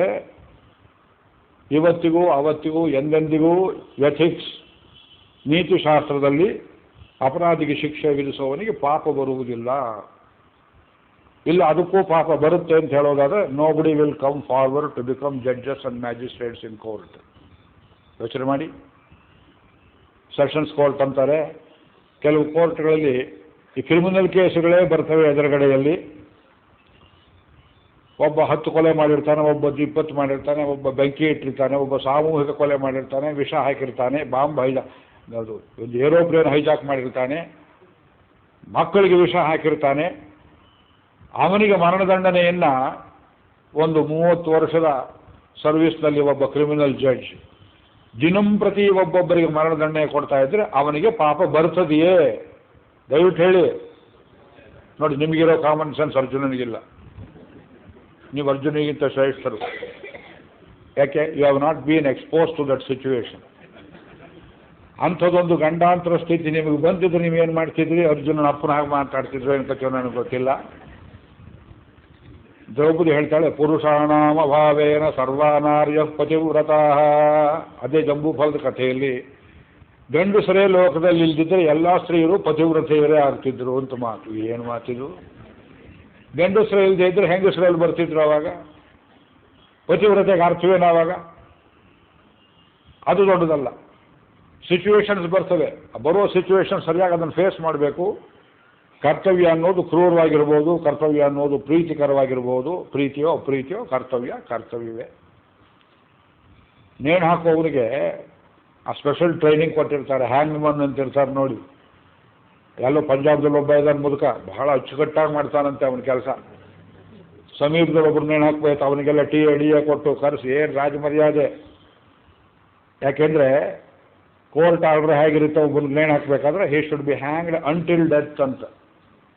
ಆ ಹಗ್ಗ ಎಳೆಯುವ ಚಾತುರ್ಯದಲ್ಲಿ ಅಕಸ್ಮಾತ್ ಎಳೆದ ರಭಸಕ್ಕೆ ಹಗ್ಗವೇ ಕಿತ್ತು ಹೋಗ್ಬೋದು. ಹಂಗಂತ ಹೇಳಿದ್ರೆ ಅವನು ಮಾಡಿದ್ದಾಯಿತು, ಅವನು ಸಾಯಲಿಲ್ಲ, ಬಿಟ್ಬಿಡಿ ಅಂತಂದ್ರೆ ಏನು ಮಾಡ್ತೀರಿ? ಹಾಗಲ್ಲ. ಒಂದೇ ಸಲ ಹೇಳಿದ್ರು, ಇವನು ಗಟ್ಟಿ ಪ್ರಾಣಾಯಾಮ ಮಾಡಿದ್ದ, ಪ್ರಾಣ ಹೋಗಲಿಲ್ಲ, ಏನು ಮಾಡ್ತೀರಿ? ಯೋಗಿಯಾಗಿದ್ದರೆ ಅವನು ಪ್ರಾಣ ಹೋಗೋ ತನಕ ಎಳಿತಲೇ ಇರಬೇಕು, ಮಾಡಬೇಕು. ಅದನ್ನು ಒಂದೇ ಸಲಕ್ಕೆ ಮಾಡಿದರೆ ಶಾಬಾಸ್ ಅನ್ನಬೇಕು. ಸಂಗೀತಗಾರ ಚೆನ್ನಾಗಿ ಹಾಡಿದ್ರೆ ವಾಹ್ವಾ ಶಾಬಾಸ್ ಅನ್ನೋ ಹಾಗೆ ನೇಣು ಹಾಕೋದು ನೋಡೋಕೆ ಆಡಿಯನ್ಸ್ ಇದ್ದರೆ ಶಾಬಾಸ್ ಅಂತ ಹೇಳಬೇಕು. ಅಷ್ಟು ಅಚ್ಚುಕಟ್ಟಾಗೊಬ್ಬ ಎಷ್ಟೊಂದು ಪಾಪಗಳನ್ನು ನೇಣು ಹಾಕಿರ್ತಾನೆಯೋ ಅವನಿಗೆ ಅದರಿಂದ ಪಾಪ ಬರ್ತದೆಯೇ? ಹಗ್ಗಕ್ಕೆ ಪಾಪ ಬರ್ತದೆಯೇ? ಇದು ಪಾಪ ಪುಣ್ಯದ ಪ್ರಶ್ನೆ.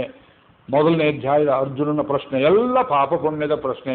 ಅದಕ್ಕೆ ಉತ್ತರ ಕೊಟ್ಟು ಹೊರತು ನಿಮಗೆ 2ನೇ 3ನೇ 4ನೇ 5ನೇ ಅಧ್ಯಾಯಗಳು ಅರ್ಥ ಆಗೋದಿಲ್ಲ. ಆದ್ದರಿಂದ ನಮಗೆ ಖಂಡಿತ ಪಾಪ ಉಂಟಾಗುತ್ತೆ. ಪಾಪಮೇವಾಶ್ರಯೇದಸ್ಮಾನ್ ಹತ್ವಯಿತಾನ್ ಆತತಾಯಿನ. ಇವರು ಪಾಪಿಗಳಿರಬಹುದು. ಆ ಪಾಪಿಗಳಲ್ಲಿ ಅತ್ಯಂತ ಶ್ರೇಷ್ಠ ಪಾಪಿಗಳಿಗೆ ಆತತಾಯಿಗಳು ಅಂತ ಹೆಸರು. ಆತತಾಯಿ ಅಂದರೆ ಇದು ಒಂಥರ ತಾಯಿ ಅಂತ ತಿಳ್ಕೋಬೇಡಿ, ಸಂಸ್ಕೃತ ಶಬ್ದ ಇದು. ಆತತಾಯಿನ್ ನಕಾರ ಅಂತ ಪುಲ್ಲಿಂಗ. ಅಗ್ನಿದೋಗರದಶ್ಚೈವ. ಇದು ಮನುಸ್ಮೃತಿಯಲ್ಲಿ ಹೇಳ್ತಾರೆ, ಒಬ್ಬನ ಮನೆಗೆ ಬೆಂಕಿಯನ್ನಿಟ್ಟು ಯಾವನು ಸಜೀವವಾಗಿ ಒಳಗಿರುವವರನ್ನು ಸುಡಿಸುವ ಯತ್ನವನ್ನು ಮಾಡ್ತಾನೆಯೋ, ಯಾವನು ವಿಷ ಪ್ರಯೋಗವನ್ನು ಮಾಡಿ ಶತ್ರು ತನಗಾಗದೇ ಇದ್ದವ್ರನ್ನ ತಾಯಾದರನ್ನ ಇನ್ನೊಬ್ಬರನ್ನು ಕೊಲ್ಲಕ್ಕೆ ನೋಡ್ತಾನೆಯೋ, ಕ್ಷೇತ್ರಾಗಾರ ಅವನ ಮನೆಯನ್ನೇ ಅವನು ಅಪಹಾರ ಮಾಡ್ತಾನೆಯೋ, ಆಸ್ತಿಯನ್ನು ಮುಟ್ಟುಗೋಲು ಹಾಕ್ಕೊಳ್ತಾನೆಯೋ, ಹೆಂಡತಿಯನ್ನು ಕಿತ್ತುಕೊಳ್ತಾನೆಯೋ, ಇವರು 6 ವರ್ಗದ ಜನರನ್ನು ಆತತಾಯಿಗಳು ಅಂತ ಹೇಳಬೇಕು. ಅದು 6 ಪಾಪವನ್ನು ದುರ್ಯೋಧನ ಮಾಡಿದ್ದ.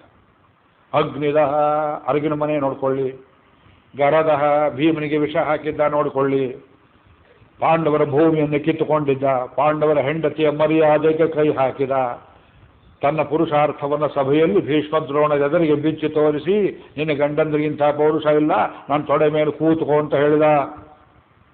ಆ ಕ್ಷಣದಲ್ಲಿ ಭೀಮ ಹಿಂದೆ ಮುಂದೆ ವಿಚಾರಿಸದೆ ಅದನ್ನು ಮುರಿತೇನೆ, ತೊಡೆ ಸಂಧಿಯನ್ನು ಮುರಿತೇನೆ ಅಂತ ಪ್ರತಿಜ್ಞೆ ಮಾಡುವ ಘೋರ ಪ್ರಸಂಗ. ಇದು ಗಂಡಸರು ಮಾಡುವ ಕೆಲಸವೇ?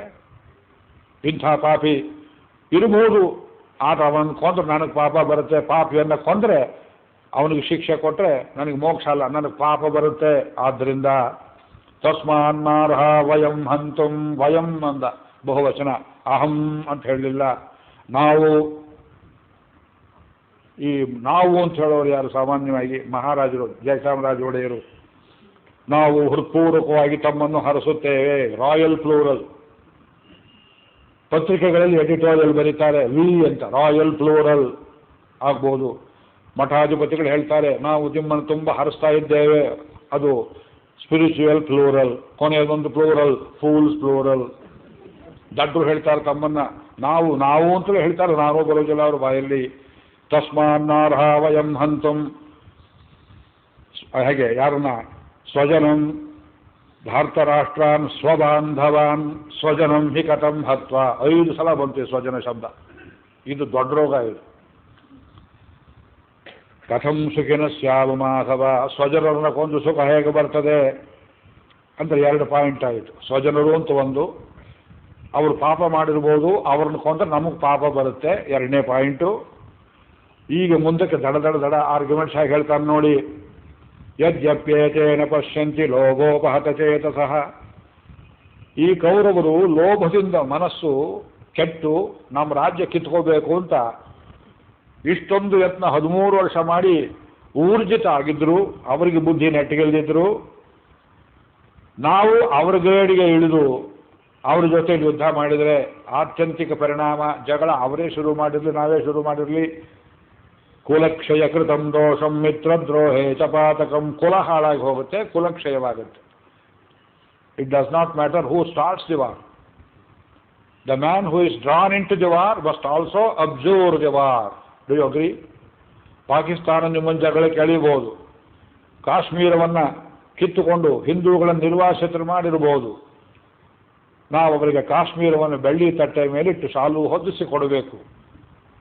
ನಾವು ಅವರಿಗೆ ಪ್ರತಿಯಾಗಿ ಏನನ್ನು ಮಾಡಬೇಕು. ಯುದ್ಧ ಮಾಡಿದರೆ ನಮ್ಮವರು ಸಾಯ್ತಾರೆ, ಅವರು ಸಾಯ್ತಾರೆ. ಆದ್ದರಿಂದ ಅವರು ಕೇಳಿದ್ದನ್ನು ಕೊಟ್ಟು ಬಿಡುವುದಲೇಸು ಗಾಂಧಿವಾದ. ಇದು ಪೂರ್ತಿ ಗಾಂಧಿವಾದ. ಕುಲಕ್ಷಯವಾಗುತ್ತೆ, ಮಿತ್ರರಿಗೆ ದ್ರೋಹ ಮಾಡಿದಾಗತ್ತೆ. ಅವ್ರಿಗೆ ತಿಳಿದೇ ಇದ್ರೆ ಕಥಂ ನಜ್ಞೇಯಮಸ್ಮಾಭಿ, ಅವ್ರಿಗೇನೋ ತಿಳಿಯಲಿಲ್ಲ, ನನಗ್ಯಾಕೆ ತಿಳಿಬಾರದು. ಒಂದೂರು ಒಬ್ಬ ಭಿಕ್ಷುಕ ಇದ್ದ. ಭಿಕ್ಷುಕ ಮನೆಯಲ್ಲಿ ಭಿಕ್ಷೆ ಎತ್ತಾ ಇದ್ದ. ಪ್ರತಿ ಮನೆಯ ಮುಂದೆ ನಿತ್ಯ ಭಿಕ್ಷಾಂದೇಹಿ ಅಂತ ಹೇಳ್ತಿದ್ದ. ಒಂದು ಮನೆಯವಳು ಪ್ರತಿನಿತ್ಯ ಮುಂದಕ್ಕೆ ಹೋಗು ಅಂತ ಹೇಳ್ತಿದ್ಲು, ಪುಣ್ಯಾತಿಗಿತ್ತಿ ಮುಂದಕ್ಕೆ ಹೋಗುವಂತ ದಾರಿ ತೋರಿಸಿದ್ಲು, ಅವಳು ಪುಣ್ಯಾತಿಗಿತ್ತಿ. ಇನ್ನೊಂದು ಮನೆಯಲ್ಲಿ ನಿತ್ಯ ಭಿಕ್ಷೆ ಕೊಡ್ತಿದ್ರು. ಅವಳು ಅವತ್ತಿಲ್ಲಪ್ಪ, ಇವತ್ತು ಯಜಮಾನರು ಬರಬೇಕು, ಇನ್ನು ಏನು ಪದಾರ್ಥ ತಂದಿಲ್ಲ ಅಂದ್ರು. ಇವನು ಮಕಾರದಲ್ಲಿ ಬೈದ ಅವಳಿಗೆ ನಿತ್ಯ ಕೊಡ್ತಿದ್ದ ಮಕಾರದವಳು ಯಾಕೆ ಕೊಡಲಿಲ್ಲ, ನಿತ್ಯ ಕೊಡಲಿಲ್ಲ ಅಂತ ಹೇಳೋಳು ಪುಣ್ಯಾತಿಗಿತ್ತಿ ಅಂತೂ ಕೊಡಲಿಲ್ಲ, ಕೊಡ್ತಾ ಇದ್ದವಳು ಮಕಾರದವಳು ಯಾಕೆ ಕೊಡಲಿಲ್ಲ ಅಂತ ಕೇಳಿದ್ನಂತಲ್ಲ. ಬುದ್ಧಿ ನೆಟ್ಟಿಗಿದೆ ನೋಡಿ. ಅವ್ರ ಮನೆ ಅನ್ನ ಉಂಡಿದ್ದಾನೆ, ಅವಳಿಗೆ ಮಕಾರ ಬೈತಾನೆ. ಅದರಿಂದ ಕೌರವ್ರಿಗೆ ತಿಳಿದೆ ಅಂದರೆ ನಮಗಾರು ತಿಳಿಬೇಕೋ ಬೇಡವೋ. ಕುಲಕ್ಷಯ ಕೃತಂದೋಷಂ ಪ್ರಪಶ್ಯದ್ಭಿರ್ಜನಾರ್ದನ, ಈ ಕುಲಕ್ಕೆ ತುಂಬ ಪ್ರಾಶಸ್ತ್ಯ ಕೊಡ್ತಾನೆ. ಇದು ನಮ್ಮನ್ನು ವಂಚನೆ ಮಾಡುತ್ತೆ. ಕುಲಕ್ಷಯೇ ಪ್ರಣಶ್ಯಂತಿ ಕುಲಧರ್ಮ ಸನಾತನ. ಕುಲ ಹೋದರೆ ಕುಲಧರ್ಮ ಹೋಯಿತು, ಧರ್ಮ ಹೋದರೆ ಧರ್ಮೇನಷ್ಟೇ. ಕುಲಂ ಕೃಷ್ಣಂ ಅಧರ್ಮೋ ಅಭಿಭವತ್ಯುತ, ಅಧರ್ಮ ಮೇಲಕ್ಕೆ ಬರುತ್ತೆ. ಅಧರ್ಮ ಬಂದರೆ ಪ್ರದುಷ್ಯಂತೆ ಕುಲಸ್ತ್ರೀಯ, ಕುಲಸ್ತ್ರೀಯರು ಕೆಟ್ಟು ಹೋಗ್ತಾರೆ. ಇಷ್ಟೊಂದು ಸಂಖ್ಯೆಯ 18 ಅಕ್ಷೋಹಿಣಿ ಗಂಡಸರನ್ನು ಅವರ ಆನೆ ಮೇಲಿರಲಿ, ಕುದುರೆ ಮೇಲಿರಲಿ, ಕಾಳಾಲಾಗಿರಲಿ, ಅವರನ್ನು ನಾವು ಕೊಂದು ಬಿಟ್ರೆ ಅಷ್ಟೇ ಅಲ್ಲ, ನಿರಪರಾಧಿಗಳು ಎಷ್ಟೋ ಜನ ಹೋಗ್ತಾರೆ. ರಥಗಳಿಗೆ ಚಕ್ರ ರಕ್ಷಕರು ಅಂತ ಉಂಟು ಮಹಾಭಾರತದಲ್ಲಿ, ಈ ಪ್ರೊಟೆಕ್ಟರ್ಸ್ ಆಫ್ ವೀಲ್ಸ್. ಭೀಷ್ಮನ ರಥಕ್ಕೆ ಆ ಧ್ವಜದಂಡವನ್ನು ರಕ್ಷಿಸುವವನು ಒಂದು ಬಿಲ್ ಮುರಿದ್ರೆ ತಕ್ಷಣ ಹಿಂದಿನ ರಥದಲ್ಲಿ ಸಾಮಾನು ಸರಂಜಾಮ್ ಇಟ್ಕೊಂಡು ಅವನಿಗೆ ಬಿಲ್ ಎತ್ಕೊಡುವವರು. ಈ ಸಾಮಾನು ಸಪ್ಲೈ ಮಾಡುವ ನಿರಪರಾಧಿಗಳು ಅವರು ಯೋಧರಲ್ಲ. ಆ ಚಕ್ರಗಳು ಅಕಸ್ಮಾತ್ ಒಂದು ಬಾಣಕ್ಕೆ, ಒಂದು ಭಲ್ಲೆಗೆ, ಶೂಲಕ್ಕೆ ಒಳಗಾಗಿ ಒಂದು ಕಾಲು ಮುರಿದರೆ, ಆರೆ ಕಾಲು ಮುರಿದರೆ ಅದನ್ನಲ್ಲೇ ರಿಪೇರಿ ಮಾಡುವವರು. ಅಂಥ ಎಷ್ಟೋ ಕೋಟಿ ಕೋಟಿ, ಬರೀ 18 ಅಕ್ಷೋಹಿಣಿ ಅಂತೀರಿ, ಪ್ರಾಯಶಃ 40 ಅಕ್ಷೋಹಿಣಿ ಇತರರೂ ಸೇರಿದ್ರು ಆ ಜಾಗದಲ್ಲಿ. ಇವರೆಲ್ಲ ಗಂಡಸರು ಸತ್ತರೆ ಕೃಷ್ಣ. ಇಷ್ಟೊಂದು ಜನ ಸ್ತ್ರೀಯರು ಲೋಕದಲ್ಲಿ ವಿಧವೆಯರಾದರೆ ಚಿಕ್ಕ ವಯಸ್ಸಿನವರು, ಅವರೆಲ್ಲ ದಾರಿ ಬಿಟ್ಟು ಹೋಗ್ತಾರೆ. ಶರೀರ ಕೇಳ್ತದೆಯೇ, ಉಪಪತಿಗಳನ್ನು ಆಶ್ರಯ ಮಾಡ್ತಾರೆ. ಉಪಪತಿಗಳನ್ನು ಆಶ್ರಯ ಮಾಡಿದರೆ ಅವರಲ್ಲಿ ಹುಟ್ಟುವ ಮಕ್ಕಳು ಯಾವ ಯಜಮಾನನ ಹೆಂಡತಿ ಅವಳಿಗೆ ದಾರಿ ಕೆಟ್ಟು ಹುಟ್ಟಿರ್ತಾರೆಯೋ ಆ ಯಜಮಾನನಿಗೆ ಇವರು ತರ್ಪಣ ಹಾಕಿದರೆ, ಪಿಂಡ ಹಾಕಿದರೆ ಅವರಿಗೆ ಹೋಗಿ ಸೇರ್ತದೆಯೇ, ಶ್ರಾದ್ದ ಕೆಟ್ಟು ಹೋಗ್ತದೆ. ಸ್ತ್ರೀಷು ದುಷ್ಟಾಸು ವಾರ್ಷ್ಣೇಯ ಜಾಯತೆ ವರ್ಣಸಂಕರ ಸಂಕರೋ ನರಕಾಯೈವ ಕುಲಜ್ಞಾನಾಂ ಕುಲಸ್ಯ ಚ ಪತಂತಿ ಪಿತರೋ ಕೇಶಾಂ ಲುಪ್ತ ಪಿಂಡೋದಕ ಕ್ರಿಯಾ. ಆದ್ದರಿಂದ ಸಮಾಜವೇ ಕೆಡುತ್ತೆ. ನಾನು ಯುದ್ಧ ಮಾಡಿದರೆ ಇಷ್ಟೆಲ್ಲ ಕೆಟ್ಟ ಪರಿಣಾಮಗಳಾಗುತ್ತೆ. ಆದ್ದರಿಂದ ದೋಷ ಇರೇತೈ ಕುಲಜ್ಞಾನಾಂ ವರ್ಣ ಸಂಕರಕಾರಕೈ ಉತ್ಸಾದ್ಯಂತೆ ಜಾತಿ ಧರ್ಮ. ಜಾತಿ ಬೇರೆ, ಕುಲ ಬೇರೆ. ಕುಲ, ಕೂಗ, ಶ್ರೇಣಿ ಇತ್ಯಾದಿ ಶಬ್ದಗಳು ಮಹಾಭಾರತದಲ್ಲಿ ಬರುತ್ತೆ. ಕುಲವೆಂದರೆ ನಾವು ಜಾತಿ ಅಂತ ಏಕವೇಟ ಮಾಡಿದ್ದೇವೆ. ಕುಲ ಕುಲ ಕುಲವೆಂದು ಕನಕದಾಸರು ಹೇಳಿದ್ದಾರೆ. ಕುಲ ಅಂದ್ರೆ ಅದಲ್ಲ ಅರ್ಥ. ಕುಲವೆಂಬುದು ಕೆಟ್ಟ ಅರ್ಥವಿದ್ದರೆ ಕುಲಪತಿ ಅನ್ನೋ ಶಬ್ದವು ತಪ್ಪಾಗುತ್ತೆ. ಆವಾಗ ಕುಲಪತಿ, ಕುಲಾಧಿಪತಿ ಇವು ಅತ್ಯಂತ ಕುಲಗೆಟ್ಟ ಶಬ್ದಗಳು. ಈ ಓಟುಗಳು ಕೆಡ್ತವೆ, ಸರಿಯಾಗಿ ಓಟ್ ಹಾಕೋದಕ್ಕೆ ಬರೀ ಅದಕ್ಕೆ ಕುಲಗೆಟ್ಟ ಓಟುಗಳು, ಅದಕ್ಕೆ ಬೇರೆ ಕುಲವನ್ನು ಹೇಳ್ತಾರೆ ಕೆಲವರು. ಕುಲಗೆಡುವುದೆಂದರೇನು? ಜಾತ್ಯತೀತತೆ ನಮ್ಮಲ್ಲಿ ಇವತ್ತು ಬಂದಿದ್ರು, ಬಾಯಲ್ಲಿ ಹೇಳಿದ್ರು ಕುಲ ಶಬ್ದ ನಮ್ಮನ್ನು ಬಿಟ್ಟು ಹೋಗೋದಿಲ್ಲ. ನೀವು ಬಿಡ್ಬೋದು, ಅದು ನಿಮ್ಮನ್ನು ಬಿಡೋದಿಲ್ಲ. ಅದಕ್ಕೆ ಅರ್ಥ ಬೇರೆ. ಕುಲವೆಂದರೆ ಅನೇಕ ಜಾತಿಯ ಬೇರೆ ಬೇರೆ ಕಸುಬುಗಳ, ವೃತ್ತಿಯ, ಬೇರೆ ಬೇರೆ ಊರುಗಳ ಎಷ್ಟೋ ಜನರು ಲೋಕವನ್ನು ಕಾಪಾಡತಕ್ಕ ಒಂದೇ ವಿದ್ಯೆಯನ್ನು ಅಭ್ಯಾಸ ಮಾಡುವುದಕ್ಕೆ, ಒಂದೇ ಗುರುವಿನಲ್ಲಿ ಪಾಠ ಕಲಿಯುವುದಕ್ಕೆ ಒಂದು ಗುರುವಿನಲ್ಲಿ ಆಶ್ರಯ ಮಾಡಿದರೆ ಅದಕ್ಕೆ ಒಂದು ಗುರುಕುಲ ಅಂತ ಹೇಳ್ತಾರೆ. 10,000 ವಿದ್ಯಾರ್ಥಿಗಳಷ್ಟು ಕಡಿಮೆ ಇಲ್ಲದ ವಿದ್ಯಾರ್ಥಿಗಳಿಗೆ ಸಾವಿರಾರು ಅಧ್ಯಾಪಕರನ್ನು ಇಟ್ಟುಕೊಂಡು ಅವರನ್ನು ಪೋಷಿಸಿ ವಿದ್ಯಾರ್ಥಿಗಳಿಗೂ ಅನ್ನ ಹಾಕಿ ಅವರು ಅಲ್ಲಿ ಇಲ್ಲಿ ಹೊಟ್ಟೆಗೆ ಪರದಾಡದೆ ಇರುವಂತೆ ಯಾವನು ಅಶನ ವಸನ ಕೊಟ್ಟು ಕಾಪಾಡ್ತಾನೆಯೋ ಅವನು ಕುಲಪತಿ. ಮಹಾಭಾರತ ಮೊದಲನೇ ಶ್ಲೋಕದಲ್ಲಿ ಶೌನಕೋಹವೈ ಕುಲಪತಿ. 12 ವರ್ಷ ಸತ್ಯಾಗ ಆರಂಭಿಸ್ತಾನೋ ಜಾಗದಲ್ಲಿ ನೀಲಕಂಠರು ಮಹಾಭಾರತ ಭಾವದೀಪದಲ್ಲಿ ವ್ಯಾಖ್ಯಾನ ಮಾಡ್ತಾರೆ. ಕುಲವೆಂಬುದು ನೋಡಿ, ಈಗ ನಾವೆಲ್ಲ ಒಂದು ಕುಲ. ಯಾವ ಕುಲ? DVG ಅವ್ರ ಕುಲ, ಗುಂಡಪ್ಪನವ್ರ ಕುಲ, ಮಹಾಭಾರತ ಕುಲ, ವೇದವ್ಯಾಸ ಕುಲ. ದ್ರೋಣಾಚಾರ್ಯರ ಗುರುಕುಲದಲ್ಲಿ ಎಲ್ಲ ಜಾತಿ ಜನ ಇದ್ರು. ಬ್ರಾಹ್ಮಣರಿಗೆ ಅವರು ವೇದ ಹೇಳ್ಕೊಡ್ತಿದ್ರು.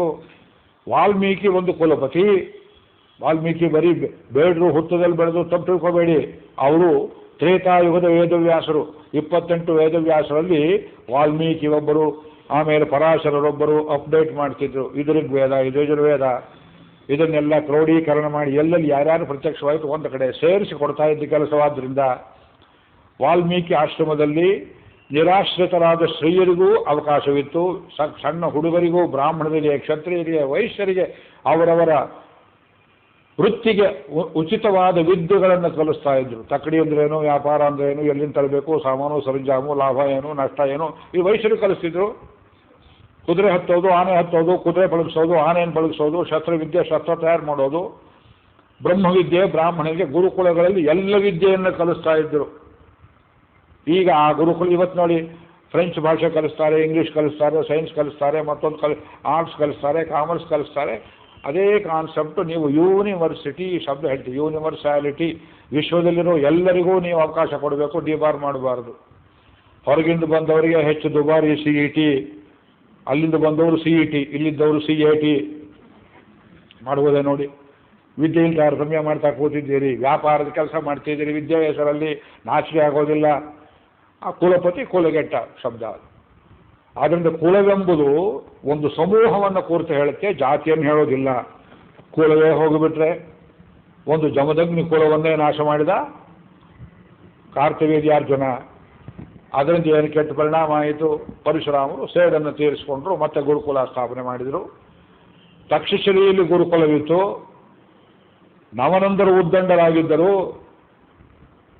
ಶೂದ್ರರಾಗಿದ್ದ ಚಂದ್ರಗುಪ್ತನನ್ನು ಮೇಲಕ್ಕೆತ್ತಿ ಭಗವಾನ್ ಚಾಣಕ್ಯರು ಅವನನ್ನು ಮೇಲಕ್ಕೆ ಕೂರಿಸಿ ಈ ಕ್ಷತ್ರಿಯಾದವರನ್ನು ನಿಗ್ರಹ ಮಾಡಿ, ಗುರುಗಳೇ ನೀವೇ ನನ್ನ ಮಂತ್ರಿ ಆಗಿರಬೇಕು ಶಾಶ್ವತವಾಗಿ ಕೇಳ್ಕೊಂಡ್ರೆ, ಆಪತ್ಕಾಲದಲ್ಲಿ ಮಂತ್ರಿ ಕೆಲಸ ಮಾಡಿದ್ದೀನಿ, ನನ್ನ ಜಾಬ್ ಅದಲ್ಲ, ನಾ ಪಾಠ ಹೇಳೋ ಕೆಲಸ, ಟಾಟಾ ಬೈ ಬೈ ಅಂತ ಹೇಳಿ ಅವರು ಹೋಗ್ಬಿಟ್ಟು ತಕ್ಷಶಿಲೆಗೆ ಹೋಗ್ಬಿಟ್ಟು ಅವರಿಗೆ ಗುರುಕುಲ ಮುಖ್ಯ. ಅದನ್ನು ಕುಲ ಎನ್ನುವುದು ಒಳ್ಳೆಯದೇ. ಕುಲ ಹೋದರೆ ಜಾತಿ ಧರ್ಮ ಹೋಗ್ತದೆ. ಉತ್ಸಾದ್ಯಂತೆ ಜಾತಿ ಧರ್ಮ. ಅದರಿಂದ ಉತ್ಸನ್ನ ಕುಲಧರ್ಮಾಣಂ ಮನುಷ್ಯಾಣಂ ನರಕೆ ನಿಯತಂ ವಾಸೋ ಭವತಿ ಇತ್ಯನುಶುಶ್ರಮ. ಕುಲಗೆಟ್ಟ ಮನುಷ್ಯನಿಗೆ, ಜಾತಿಭ್ರಷ್ಟನಾದವನಿಗೆ, ವೃತ್ತಿ ಸಂಕರ ಮಾಡಿಕೊಂಡವನಿಗೆ ನರಕದಲ್ಲಿ ವಾಸ ಅಂತ ಕೇಳ್ತೇವೆ. ಆದ್ದರಿಂದ ಇದು ನಾನು ಯುದ್ಧ ಮಾಡುವ ಪೂರ್ವಕವಾಗಿ ಎಷ್ಟೊಂದು ದೊಡ್ಡ ಪಾಪವನ್ನು ಮಾಡ್ತಿದ್ದೆ. ಅಹೋಬತ ಮಹತ್ ಪಾಪಂ ಕರ್ತುಂ ವ್ಯವಸಿತ ವಯಂ. ತಿರುಗಿ ಫೂಲ್ಸ್ ಪ್ಲೂರಲ್. ಯದ್ರಾಜ್ಯ ಸುಖಲೋಭೇನ ಹಂತುಂ ಸ್ವಜನಮುಜ್ಯತ. 6ನೇ ಸಲ. ಕೃಷ್ಣ ನನ್ನ ಸಿದ್ಧಾಂತ ಹೇಳಿಬಿಡ್ತೇನೆ ಕೇಳು. ನಾನು ಬಿಲ್ಲು ಬಾಣ ಕೆಳಗೆ ಹಾಕಿ ಕೈ ಕಟ್ಕೊಂಡು ಸತ್ಯಾಗ್ರಹ ಮಾಡ್ತೇನೆ, ಮುಂದೆ ಬರ್ತಾನೊಬ್ಬ ಮಹಾತ್ಮ ಗಾಂಧಿ ಅಂತ, ಅವನ ಪೂರ್ವಜನಾಗಿ ನಾನು ಸತ್ಯಾಗ್ರಹ ಅಂತೇಳಿ ಮಾಡಿಬಿಡ್ತೇನೆ. ಯುದ್ಧ ಭೂಮಿಯಲ್ಲಿ ಕುರುಕ್ಷೇತ್ರದಲ್ಲಿ ಯಾರೂ ಮಾಡಿಲ್ಲದೆ ಇದ್ದದ್ದು. ಹಾಗಿದ್ರೆ ಕೌರವರು ಬಂದು ಸಲೀಸಾಗಿ ನಿನ್ನ ತಲೆ ತೆಗೀತಾರಲ್ಲೋ ಅಂದರೆ ಕೊಂದರೂ ಪರವಾಗಿಲ್ಲ, ನಾನು ಮಾತ್ರ ಅವ್ರನ್ನ ಕೊಲ್ಲೋದಿಲ್ಲ. ಯದಿ ಮಾಂ ಅಪ್ರತೀಕಾರಂ ಅಶಸ್ತ್ರಂ ಶಸ್ತ್ರಪಾಣಯ ಭಾರತರಾಷ್ಟ್ರಾ ರಣೇ ಹನ್ಯು ತನ್ಮೇ ಕ್ಷೇಮತರಂ ಭವೇತ್. ಕ್ಷೇಮ ಶಬ್ದ ಹಾಕ್ತಾನೆ, ಅಲ್ಲಿ ಶ್ರೇಯಸ್ಸು ಶಬ್ದ ಹಾಕ್ತಾನೆ. ವೇದಾಂತ ಶಬ್ದಗಳು ಯೋಗಕ್ಷೇಮಂ ವಹಾಮ್ಯಹಂ. LIC ಅಲ್ಲ, ಸತ್ತು ಮೇಲೆ ಹಣ ಕೊಡ್ತಾರೆ LIC ಅವರು. ಯೋಗಕ್ಷೇಮ ನೋಡ್ಕೊಳ್ಳೋದು ಹಾಗೆ, ಸತ್ತು ಮೇಲೆ ಅವನ ವಿಧವೆಗೋ ಮಕ್ಕಳಿಗೋ ಹಣ ಕೊಡ್ತಾರೆ. ಕೃಷ್ಣ ಮಾಡೋ ಯೋಗಕ್ಷೇಮ ಏನು? ಬದುಕುವಾಗಲೇ, ಬದುಕಿರುವಾಗಲೇ, ಬದುಕಬೇಕಾದಾಗಲೇ ಜ್ಞಾನವನ್ನು ಬುದ್ಧಿಯನ್ನು, ಅಪ್ರಾಪ್ತಸ್ಯ ಪ್ರಾಪ್ತಿ ಯೋಗ, ಪ್ರಾಪ್ತಸ್ಯ ಪರಿರಕ್ಷಣಂ ಕ್ಷೇಮ. ಒಬ್ಬ ಹುಡುಗ ನನಗೆ ಜ್ಞಾನ ಬೇಕು ಅಂತ ಆಸೆ ಪಡ್ತಾನೆ, ಎಂಜಿನಿಯರ್ ಆಗಬೇಕು ಅಂತ ಆಸೆ ಪಡ್ತಾನೆ. ಭಗವಂತ ಅವನನ್ನು ನೋಡಿ ಉಚಿತವಾಗಿದ್ದಾನೆ ಅಂತ ತಿಳ್ಕೊಂಡು ಅವನಿಗೆ ಅದನ್ನು ಕೊಡ್ತಾನೆ. ಎಂಜಿನಿಯರಿಂಗ್ ಸೀಟ್ ಕೊಡಿಸ್ತಾನೆ, ಚೆನ್ನಾಗಿ ಸ್ಕಾಲರ್ಶಿಪ್ ಸಿಗುತ್ತೆ, ಓದ್ತಾನೆ. ಬೇರೆ ಯೂನಿವರ್ಸಿಟಿ ಹೊರದೇಶದಲ್ಲಿ ಸ್ಕಾಲರ್ಶಿಪ್ ಕೊಟ್ಟು ಫುಲ್ ಬ್ರೈಟ್ ಅದು ಇದು ಕರೆಸ್ಕೊಳ್ತಾರೆ. ಯೋಗವಾಯಿತು ಯತ್ರ ಯೋಗೇಶ್ವರ. ಯೋಗ ಅಂದರೆ ದೇವರು ಕೊಡುವ, ಅವನು ಕರುಣಿಸುವ ಭಾಗ್ಯಕ್ಕೆ ಯೋಗ ಅಂತ ಹೆಸರು. ಕೊಟ್ಟು ನಿನ್ನಿಷ್ಟ ಅಂತ ಬಿಡ್ತಾನೆ ಅಂದರೆ ಪ್ರಾಪ್ತಸ್ಯ ಪರಿರಕ್ಷಣ. ಕೊಟ್ಟದ್ದು ನಿಮಗೆ ಭದ್ರವಾಗಿ ಉಳಿಯುವಂತೆ ತಾಯಿ ಬೆನ್ನಿಗೆ ನಿಂತುಕೊಂಡು ಅದು ಹಾಳಾಗದೇ ಇರುವಂತೆ ಕಾಪಾಡ್ತಾನಲ್ಲ. ನನಗೆ ವೇದ ವಿದ್ಯೆಯನ್ನು ಕೊಟ್ಟ. ರಾಮಾಯಣ ಭಾರತ ಭಾಗವತಗಳನ್ನು ಚೆನ್ನಾಗಿ ದೇವರು ಅನುಗ್ರಹ ಮಾಡಿದ. ಕೊಟ್ಟದ್ದು ತಲೆಯಿಂದ ಚೆಲ್ಲಿ ಹೋಗದೇ ಇರುವಂತೆ ಒಳಗೆ ಕೂತ್ಕೊಂಡು ಮೇಧಾಶಕ್ತಿಯಿಂದ ಯಾವಾಗೇನು ಜ್ಞಾಪಕ ಬರಬೇಕೋ ಅದನ್ನು ನೆನಪು ಮಾಡಿ ಕೊಡ್ತಾ ಇದ್ದ. ಇದು ಯೋಗಕ್ಷೇಮ. ನನಗಿದು ಹಣ, ಬೇರೆಯವ್ರಿಗೆ ಬೇರೊಂದು ಹಣ ಇರ್ಬೋದು, ಅದೆಲ್ಲವನ್ನು ಕೊಡುವುದು ಭಗವಂತ. ಯೋಗಕ್ಷೇಮ. ಇಲ್ಲಿ ಕ್ಷೇಮ ಶಬ್ದ ತನ್ಮೇ ಕ್ಷೇಮತರಂ ಭವೇತ್. ಏವ ಮುಕ್ತ ಅರ್ಜುನ ಸಂಖ್ಯೆ. ಸಂಜಯ ಮೊದಲನೇ ಅಧ್ಯಾಯ ಮುಗಿಸ್ತಾ ಇದ್ದಾನೆ. ಮಹಾರಾಜರೇ, ಕುರುಡದೊರೆಗಳೇ, ನಿನ್ನ ಮಗ ಗೆದ್ನೆ ಅಂತ ಕೇಳ್ತಿಯಲ್ಲ, ನೋಡಿಲ್ಲಿ ಪಜಿತಿ ಯುದ್ಧ ಮಾಡೋದಿಲ್ಲ ಅಂತ ಇಷ್ಟೆಲ್ಲ ಅಬದ್ಧ ಶಬ್ದಗಳನ್ನು ಹೇಳಿ ಅರ್ಜುನ. ಏವ ಮುಕ್ತ ಅರ್ಜುನ ಸಂಖ್ಯೆ. ಸಂಖ್ಯಾ ಅಂದರೆ ಯುದ್ಧ ಅಂತ ಒಂದು ಅರ್ಥ, ಜ್ಞಾನ ಅಂತ ಒಂದು ಅರ್ಥ. ಸಂಸ್ಕೃತದಲ್ಲಿ ತುಂಬ ಕನ್ಫ್ಯೂಸ್ ಮಾಡುತ್ತೆ. ಸಂಖ್ಯೆ ಯುದ್ಧದಲ್ಲಿ ರಥೋಪಸ್ಥ ಉಪಾಲಿಷತೆ. ರಥದ ಮಧ್ಯದಲ್ಲಿ, ರಥದ ಉಡಿಯಲ್ಲಿ ಕೂತುಬಿಟ್ಟ. ವಿಸೃಜ್ಯ ಸಶರಂ ಚಾಪಂ. ಕೈಯಲ್ಲಿದ್ದ ಬಿಲ್ಲು ಬಾಣಗಳನ್ನು ಕೆಳಗೆ ಹಾಕಿದ. ಆ ಚಿತ್ರ ನೋಡಿಕೊಳ್ಳಿ. ನಿಷ್ಕ್ರಿಯನಾಗಿ ಬಿಟ್ಟ. ಭಗವಂತ ಅವನಿಗೆ ಏನು ಚಿಕಿತ್ಸೆಯನ್ನು ಕೊಟ್ಟ? ನಿಷ್ಕರ್ಮವಲ್ಲ, ನಿಷ್ಕಾಮ ಕರ್ಮ ಅಂತ ಹೇಳಿದ. ನಿಷ್ಕರ್ಮದಿಂದ ಮೋಕ್ಷ ಆಗೋದಿಲ್ಲ. ಜೀವನದಲ್ಲಿ ಪ್ರತಿಯೊಂದು ಕ್ಷಣದಲ್ಲಿ ಪ್ರತಿಯೊಬ್ಬನೂ ಜೀವನಾವಶ್ಯಕವಾದ ಒಂದು ವೃತ್ತಿಯನ್ನು ಮಾಡ್ತಲೇ ಇರಬೇಕು. ಆದರೆ ಮಾಡಿದ್ರೆ ಪಾಪ ಪುಣ್ಯ ಬರುತ್ತಲ್ಲ, ಅದು ನನ್ನ ತಲೆ ಕಟ್ಟು, ಕೆಲಸ ನೀ ಮಾಡು, ಪಾಪ ಪುಣ್ಯ ಕೃಷ್ಣಾರ್ಪಣ ವಸ್ತು ಅಂತ ಹೇಳು. ಆಗ ಅದರಲ್ಲಿ ಮೊಳೆಯುವ ಬೀಜ ಹೋಗ್ತದೆ. ಅವಲಕ್ಕಿ ಆ ಚಿತ್ರ ಕೃಷ್ಣ ನೋಡಿ ಗೀತೆಯಲ್ಲಿ ಅದನ್ನೇ ಹೇಳ್ತಾನೆ ಪರ್ಯಾಯದಲ್ಲಿ. ಒಂದು ಭತ್ತದ ಕಾಳಾಗಿರೋ ತನಕ ಎಷ್ಟು ವರ್ಷ ಆಗಿದ್ರೂ ಹಸಿ ಭೂಮಿಯಲ್ಲಿ ಮಳೆಗಾಲದಲ್ಲಿ ಹಾಕಿಬಿಟ್ರೆ ಅದು ಮತ್ತೆ ಮೊಳಕೆ ಒಡೆದುಕೊಂಡು ಬರುವ ಶಕ್ತಿ ಯಾವ್ದ್ರಲ್ಲಿದೆ? ಸಿಪ್ಪೆಯಲ್ಲಿದೆ, ಭತ್ತದ ಹೊಟ್ಟೆನಲ್ಲಿದೆ.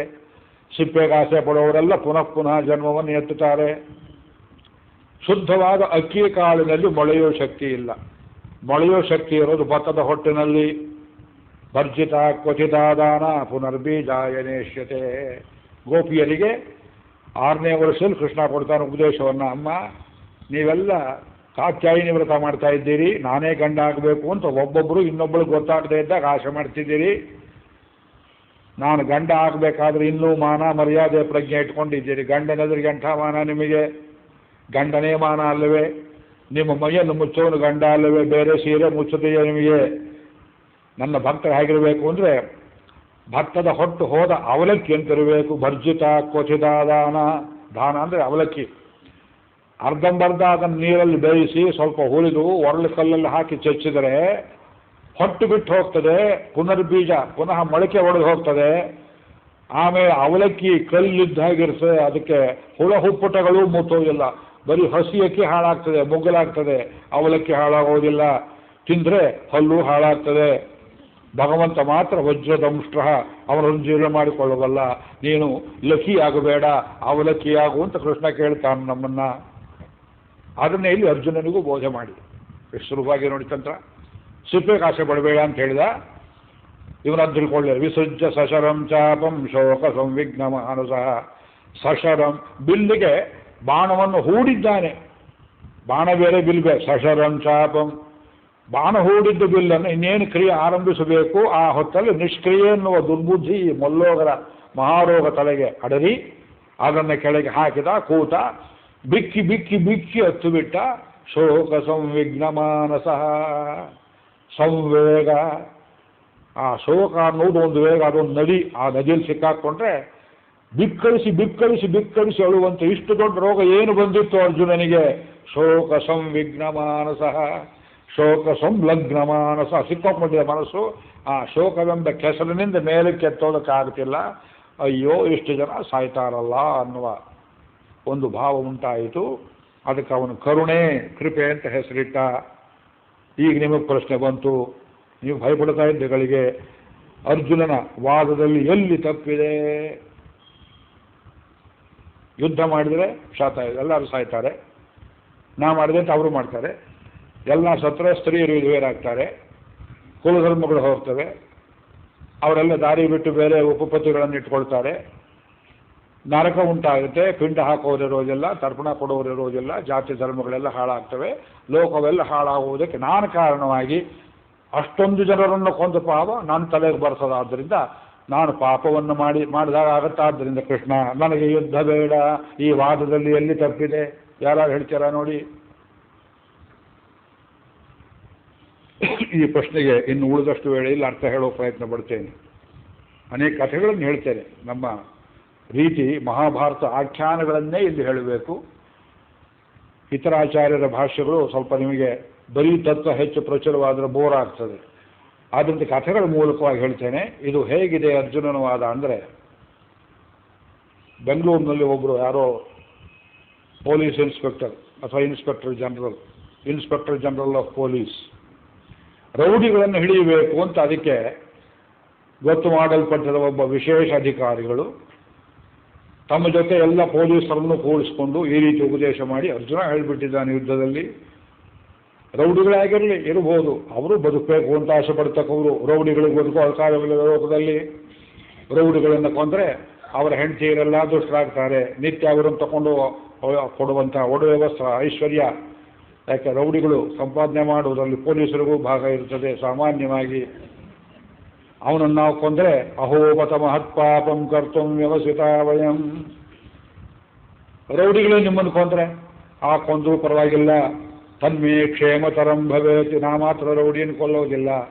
ಪೊಲೀಸರೆಲ್ಲ ನಿಶಸ್ತ್ರೀಕರಣ ಮಾಡಿ ನಾವು ಬಂದೂಕು ಎತ್ತೋದಿಲ್ಲ ಎಂಬುದಾಗಿ ಪ್ರತಿಜ್ಞೆ ಮಾಡಿದರೆ, ಯುದ್ಧ ಭೂಮಿಯಲ್ಲಿ ಕಾಶ್ಮೀರದ ಈ ಲೈನ್ ಆಫ್ ಕಂಟ್ರೋಲ್ ಅಂತ ಒಂದು ತಬ್ಲಿ ರೇಖೆ LOC, ಆ ಜಾಗದಲ್ಲಿರುವವರೆಲ್ಲ ನಾವು ಯುದ್ಧ ಮಾಡೋದಿಲ್ಲ. ಅವರು ಮುಸ್ಲಿಮರಿರ್ಬೋದು, ಅವರು ಭಾರತೀಯ ರಕ್ತದಲ್ಲಿಯೇ ಉಂಟಾದವರು, ಕನ್ವರ್ಟ್ ಆಗಿರ್ಬೋದು, ನಮ್ಮವರೇ. ಅವನ್ನು ಕೊಂದು ನಮಗಾಗಬೇಕಾದ್ದೇನು? ಅವರು ನಿಮ್ಮ ಆಕ್ರಮಣ ಮಾಡಿದ್ದಾರಲ್ಲ, ಮಾಡಿರ್ಬೋದು ಸ್ವಾಮಿ, ಅವರು ತಪ್ಪು ತಿಳುವಳಿಕೆ ಇರೋರು. ಆಕ್ರಮಣ ಮಾಡು ಅಂತ ಹೇಳುತ್ತೆ ಅವ್ರ ಶಾಸ್ತ್ರ, ಮಾಡಿದ್ದಾರೆ. ನಮ್ಮ ಶಾಸ್ತ್ರ ಹಾಗೆ ಹೇಳೋದಿಲ್ಲ. ಅವ್ರ ಶಾಸ್ತ್ರ ಪ್ರಕಾರ ಅವರು ನಡೆಯಲಿ, ನಮ್ಮ ಶಾಸ್ತ್ರ ಪ್ರಕಾರ ನಾವು ಮಾಡ್ತೇವೆ, ಅವ್ರು ನಮ್ಮನ್ನು ಕೊಂದರೂ ಪರವಾಗಿಲ್ಲ ಅಂತ. ಕಾರ್ಗಿಲ್ ಗಡಿಯಲ್ಲಿ ನಮ್ಮ ಸೇನೆ ಎಲ್ಲವೂ ಹೀಗೆ ಸನ್ಯಾಸ ಸ್ವೀಕಾರ ಮಾಡಿದರೆ ಏನು ಗತಿ ಆಗ್ತದೆ? ಇದು ಗಾಂಧಿಯವರ ಚರಿತ್ರೆ. ಎಷ್ಟು ಹೇಳಬೇಕು ನಿಮಗೆ, ನಾನು ಒಂದು ವಾಕ್ಯ ಹೇಳಿದ್ರು ಬರೋದಿಲ್ಲ. ದಕ್ಷಿಣ ಭಾರತದಲ್ಲಿ ಈ ಖಿಲಾಫತ್ ಚಳುವಳಿ ನಡೆಯಿತು. ಅದು ನಮಗೆ ಸಂಬಂಧ ಇಲ್ಲ. ತುರ್ಕಿಸ್ತಾನದಲ್ಲಿ ಅಲ್ಲಿದ್ದ ಒಬ್ಬ ಸುಲ್ತಾನ ಇನ್ನು ಮೇಲೆ ಈ ಖಲೀಫರ್ ಪದವಿ ಅನ್ನೋದು ಬೇಡ ಅಂತ ಕಿತ್ತು ಹಾಕಿದ. ತುರ್ಕಿಸ್ತಾನದ ಮುಸ್ಲಿಮರು ಬಾಯಿ ಮುಚ್ಕೊಂಡಿದ್ರು, ಈಜಿಪ್ಟ್ನವರು ಅರಬ್ನವರು ಬಾಯಿ ಮುಚ್ಕೊಂಡಿದ್ರು. ಈ ಭಾರತೀಯ ಮುಸಲ್ಮಾನರು A peculiar class of people, ನಮಗೆ ಖಲೀಫರು ಬೇಕು ಗಲಾಟೆ ಮಾಡಿದರು. ಗಾಂಧಿಯವರು ಏನು ಮಾಡಿದರು, ನಾವು ನಿಮಗೆ ಸಪೋರ್ಟ್ ಕೊಡ್ತೇವೆ ಅಂತ ಹೇಳಿ ಕ್ವಿಟ್ ಇಂಡಿಯಾ ಚಳುವಳಿಯನ್ನು ವಾಪಸ್ ತಗೊಂಡ್ರು. ನಿಮ್ಮ ಚರಿತ್ರೆ ಗೊತ್ತಿಲ್ಲ. ಖಿಲಾಫತ್ ಚಳುವಳಿ ಎಲ್ಲಿ ತಿರುಗಿತು? ಯಾವುದೋ ಕಾರ್ಟೂನ್ ಯಾರೋ ಎಲ್ಲೋ ಮಾಡಿದ್ರು ಅಂತ ನಮ್ಮ ದೇಶದಲ್ಲಿ ಏನು ಗಲಾಟೆ ಮಾಡ್ತಾ ಕೂತಿದ್ದಾರೆ ನೋಡಿ. ಯಾವುದಕ್ಕೆ ಯಾವ ಸಂಬಂಧ? ಹಾಗೆ ಕೇರಳದಲ್ಲಿ ಲಕ್ಷಾಂತರ ಹೆಣ್ಣು ಮಕ್ಕಳನ್ನು ಮಾನ ಕೆಡಿಸಿದರು. ಲಕ್ಷಾಂತರ ಮತಾಂತರ ಮಾಡಿದರು. ಮಲಪ್ಪುರಂ ಡಿಸ್ಟ್ರಿಕ್ಟ್ ಅಂತ ತುಂಬ ಜಾಗದಲ್ಲಿ ಎಲ್ಲ ನಿರಪರಾಧಿಗಳನ್ನು ಕೊಂದರು, ರಕ್ತ ಹರಿಯಿತು. ಪ್ರೆಸ್ಸಿನವರು ಗಾಂಧಿಯವರನ್ನು ಕೇಳಿದರು, ನೀವೇನು ಹೇಳ್ತೀರಿ ಇದಕ್ಕೆ? ಗಾಂಧಿಯವರು ಹೇಳಿದರು, ಐ ಆಮ್ ಕೋಟಿಂಗ್, ಸುಳ್ಳು ಹೇಳಿದ್ರು ನಮ್ಮ ನಾಲಿಗೆಯಲ್ಲಿ ಹುಳ ಬರಲಿ. ಗಾಂಧಿಯವರು ಹೇಳಿದರು, ಅವರ ಧರ್ಮ ಪ್ರಕಾರ ಅವರು ಮಾಡಿರುವುದು ಸರಿ ಎಂದು. ಗಾಂಧಿ ನಮ್ಗೆ ಯಾತು ಕೋಪ ಬರುತ್ತೆ ಅದು? ಗಾಂಧಿ ಅಂಡ್ ಖಿಲಾಫತ್, NS ರಾಜಾರಾಮ್ ಅವರು ಪುಸ್ತಕ ಬರೆದಿದ್ದಾರೆ, ದಯವಿಟ್ಟು ಓದಿ ನೋಡಿ ಅದನ್ನು. ಅವ್ರ ಪ್ರಕಾರ ಅವ್ರು ಮಾಡಿರೋ ಸರಿ ಅಂದರು. ಅಲ್ಲೇ ಸರಿ ತಪ್ಪು ತಿಳುವಳಿಕೆ ನಿನಗಿಲ್ಲ ಮಹಾರಾಯ, ನಿನ್ನ ಯಾರು ಮಹಾತ್ಮ ಅಂತ ಕರೆದ್ರು? ನೀನು ಯಾಕಯ್ಯ ರಾಜಕೀಯಕ್ಕೆ ಬಂದೆ? ಎಲ್ಲೋ ಒಂದು ವಾರ್ಧಾಶ್ರಮ, ಸಾಬರಮತಿ ಆಶ್ರಮದಲ್ಲಿ ಕೂತ್ಕೊಂಡು ಜಪ ಮಾಡ್ತಾ ಇದ್ರೆ ಗ್ರಾಮೋದ್ಧಾರ, ಹರಿಜನೋದ್ಧಾರ, ಬಹಳ ಒಳ್ಳೆಯ ಕೆಲಸ. ಆತ್ಮಶುದ್ಧಿ, ಕಡಲೆಕಾಯಿ ತಿನ್ನು, ಮೂಟೆಗಟ್ಟಲೆ ನಾನು 2 ಮೂಟೆ ಕೊಡ್ತೇನೆ, ಆಡಿನ ಹಾಲು ತಿನ್ನು, ಯಾರು ಬೇಡ ಅಂತಾರೆ? ಮಹಾರಾಯ ರಾಜಕೀಯಕ್ಕೆ ಯಾತಕ್ಕೆ ಬಂದೆ? ಗೊಂದಲ ಯಾತಕ್ಕೆ ಮಾಡಿದೆ? ವೀರ ಶಿಖಾಮಣಿ ಭಗತ್ ಸಿಂಗ್ನನ್ನು ನೇಣು ಹಾಕೋದಕ್ಕೆ ನನ್ನ ಆಕ್ಷೇಪ ಇಲ್ಲ, 2 ದಿವಸ ಮುಂಚೆನೇ ಮಾಡಿ ಅಂತ ಬರ್ಕೊಟ್ರು. ಕೇರಳದಲ್ಲಿ ಕನ್ವರ್ಟ್ ಆಗಿರೋರು ವಾಪಸ್ ತರ್ತಾ ಇದ್ರು. ಸ್ವಾಮಿ ಶ್ರದ್ಧಾನಂದರು ಆರ್ಯ ಸಮಾಜದವರು, ಅವ್ರನ್ನ ಯಾರೋ ಗುಂಡಿಕ್ಕಿ ಕೊಂದರು. ಅವ್ರನ್ನ ಆ ಗುಂಡಿಕ್ಕಿ ಕೊಂದವನನ್ನು ನೀವು ಜೈಲಿನಿಂದ ಬಿಡುಗಡೆ ಮಾಡಬೇಕು ಅಂತ ಚಳವಳಿ ಮಾಡಿದರು ಗಾಂಧಿಯವರು. ಇದು ಸರಿ ತಪ್ಪು ವಿವೇಕ ಕೆಟ್ಟು ಹೋದ ಮನುಷ್ಯ ತಲೆಯಲ್ಲಿ. ಇದು ಎಕ್ಸ್ಪೆರಿಮೆಂಟ್ ಮಾಡೋ ವಿಷಯವಲ್ಲ. ರಾಜ್ಯದ, ರಾಷ್ಟ್ರದ ಜನರ ಜೀವನ, ಭವಿಷ್ಯದ ಚೆಲ್ಲಾಟದ ವಿಷಯ ಅಲ್ಲ. ನಿಮಗೆ ನಿಶ್ಚಯ ಜ್ಞಾನ ಇರಬೇಕು. ನಿಶ್ಚಯ ಜ್ಞಾನ ಇಲ್ಲದೆ ಇದ್ದವರು ಪ್ರೈಮ್ ಮಿನಿಸ್ಟರು, ಪಾರ್ಟಿ ಲೀಡರು ಅಂತಹ ಜಾಗದಲ್ಲಿ ಇರಬಾರ್ದು. ನನಗೆ ಬುದ್ಧಿ ನೆಟ್ಟಿಗೆ ಇಲ್ಲದೆ ನೀವು ಕರೆಯೋರು ಕರೀತೀರಿ, ಪ್ರವಚನ ಮಾಡೋ ಧೈರ್ಯ ಎಲ್ಲಿದ್ದು ಬರಬೇಕು ನನಗೆ? ಶುದ್ಧಾಚರಣೆ ಮಾಡಿ ಶುದ್ಧವಾಗಿ ಕೂತ್ಕೊಂಡು ಆದಷ್ಟು ಉಪವಾಸ ನಿಯಮ ನಿಷ್ಠೆಯಲ್ಲಿದ್ದು ಗ್ರಂಥಕ್ಕೆ ಅಪಾರ್ಥ ಆಗಬಾರ್ದು ಅನ್ನುವ ಬಹಳ ಎಚ್ಚರಿಕೆಯನ್ನು ಮಾತನಾಡಿ ಎಷ್ಟೋ ಸಲ ತಪ್ಪು ಕಲ್ಪನೆಗೆ ಅಪಕಾರವಾಗುತ್ತೆ. ಅಯ್ಯೋ ನನ್ನ ಮಾತಿಂದ ಎಷ್ಟು ಜನಕ್ಕೆ ಏನು ತಪ್ಪು ಕಲ್ಪನೆ ಆಯಿತು, ಪ್ರಾಯಶ್ಚಿತ್ತ ಮಾಡಿಕೊಳ್ಳಬೇಕಾಗತ್ತೆ. ಅಹಿಂಸೆಯಿಂದ ದೇಶಕ್ಕೆ ಮೋಕ್ಷವನ್ನು ಕೊಟ್ಟರು. ಎಲ್ಲಿ ಅಹಿಂಸೆ? ಲೂಥ್ರ ಅಂತ ಒಬ್ಬ, ನಿಮಗೆಲ್ಲ ಯಾತಕ್ಕೆ ಉದಾಹರಣೆ ಕೊಡ್ತೇನೆ ಅಂದರೆ ಅರ್ಜುನನ ವಾದ ಎಲ್ಲಿ ಹೋಗುತ್ತೆ. ನಾನು ಮೊದಲನೇ ಸಲ ದೆಹಲಿ ಪಟ್ಟಣಕ್ಕೆ ಹೋದಾಗ ಅಲ್ಲಿ ಸೌತ್ ಪಟೇಲ್ ನಗರದಲ್ಲಿ ಬಿರ್ಲಾ ಮಂದಿರಕ್ಕೆ ಕರ್ಕೊಂಡು ಹೋದರು. ಆ ಮಂದಿರದಲ್ಲಿ ಕೃಷ್ಣನ ದರ್ಶನ ಮಾಡಿದೆ. ಪಕ್ಕದಲ್ಲಿ ಇನ್ಯಾವುದೋ ಒಂದು ಆಫೀಸು. ಅಲ್ಲಿ ಒಬ್ಬರು ಲೂಥ್ರ ಅಂತ ಪರಿಚಯ ಆದರು. ಆ ಮಹಾನುಭಾವ ನನಗೆ ಎಷ್ಟು ಉಪಕಾರ ಮಾಡಿದ ನಾನು ಎಂದೆಂದೂ ಮರೆಯಲಾರೆ. ಉಪಕಾರ ಅಂದರೆ ಮಾಹಿತಿ ಕೊಟ್ಟ, ಒಳ್ಳೆಯ ವಿಷಯಗಳನ್ನು. ನೀ ಯಾರಯ್ಯ? ಸ್ವಾಮಿ, ನಾನು ಪಾಕಿಸ್ತಾನದಲ್ಲಿ ಹುಟ್ಟಿ ಬೆಳೆದವನು, ಮತ್ತಿಲ್ಯಾಕಯ್ಯ ಬಂದೆ? ಏನು ಹೇಳಿ ಕಳಿಸಿರಿ? ಎಷ್ಟು ಜನ ಬಂದಿದ್ದಾರೆ? ಕೋಟಿ ಜನರು, ನಾನು ಒಬ್ಬ. ಹಾಗಿದ್ರೆ ನೀನು ಬಂದು ಸಂದರ್ಭ ಯಾವುದಯ್ಯ? ಅವನು ಹೇಳಿದ, ನನ್ನ ತಂದೆ ಕೋಟ್ಯಾಧೀಶ್ವರ ಇದ್ದ, ವ್ಯಾಪಾರಸ್ಥ ಇದ್ದ, ಮನೆಯನ್ನು ಹಿಡ್ಕೊಂಡ್ರು, ಭೂಮಿ ಹಿಡ್ಕೊಂಡ್ರು, ಮಕ್ಕಳನ್ನು ಕೆಡಿಸೋದಕ್ಕೆ ಬಂದರು. ನಮ್ಮ ತಂದೆ ಹತ್ತಿರ ಕುದುರೆ ಇತ್ತು. ಕುದುರೆ ಮೇಲೆ ನಮ್ಮಪ್ಪ ಕೂತ್ಕೊಂಡು ನಮ್ಮ ತಾಯಿಯನ್ನ, ನನ್ನ ತಂಗಿಯನ್ನ, ನಾನು ಸಣ್ಣ ಮಗ, ಕೊನೆಯಲ್ಲಿ 3-4 ಜನ ಕುದುರೆ ಮೇಲೆ ಕೂತ್ಕೊಂಡು ಬರ್ತಿದ್ವು. ಅಟ್ಟಿಸ್ಕೊಂಡ್ಬಂದರು ಪಾಕಿಸ್ತಾನಿಯರು. ಕುದುರೆಯನ್ನು ಕೊಂದರು. ಕುದುರೆಯನ್ನು ಕೊಂದರೆ ನನ್ನ ತಾಯಿಯನ್ನು, ತಂಗಿಯನ್ನು ಎಲ್ಲಿ ಕೆಡಿಸ್ತಾರೋ ಅಂತ ನಮ್ಮ ತಂದೆ ಕೈಯಲ್ಲಿ ಪಿಸ್ತೂಲ್ ಇದ್ದವರು ನಮ್ಮ ತಾಯಿಯನ್ನು ತಾವೇ ಗುಂಡಿಟ್ಟು ಕೊಂದರು. ನನ್ನ ತಂಗಿಯನ್ನು ಗುಂಡಿಟ್ಟು ಕೊಂದರು. ನಾನು ಎಲ್ಲಿಯೋ ರಕ್ತದಲ್ಲಿ ಬಿದ್ದು ಹೊರಲಾಡ್ತಾ ಈ ದೇಶಕ್ಕೆ ಬಂದೆ ಸ್ವಾಮಿ. ನನ್ನ ತಂದೆಯನ್ನು ನಿರ್ದಯವಾಗಿ ಕೊಂದರು. ನಾನು ಹೇಗೆ ಕ್ಷಮೆ ಮಾಡಲಿ ಅವರನ್ನು? Gandhi should have seen these people. ಅವ್ರಿಗೇನಾಗಿತ್ತು ಸಂಕಟ? ಇಂಥ ಒಂದು ಉದಾಹರಣೆ ಒಬ್ಬ ಲೂಥ್ರ ಹೇಳಿದ. ಆಮೇಲೆ ಬಿರ್ಲಾ ಭವನಕ್ಕೆ ಕರ್ಕೊಂಡು ಹೋಗಿ ಗಾಂಧಿ ಮಾಂಸ ತಿಂತಾ ಇರಲಿಲ್ಲ ಅಂತ ಹೇಳ್ತಾರೆ. ಈ ಫೋರ್ಕ್ ಅಂಡ್ ನೈಫ್ ಅದನ್ನು ಚುಚ್ಚಿಕೊಳ್ಳುವುದು, ತಿನ್ನುವುದಕ್ಕೆ ಬೇಕಾದದ್ದು.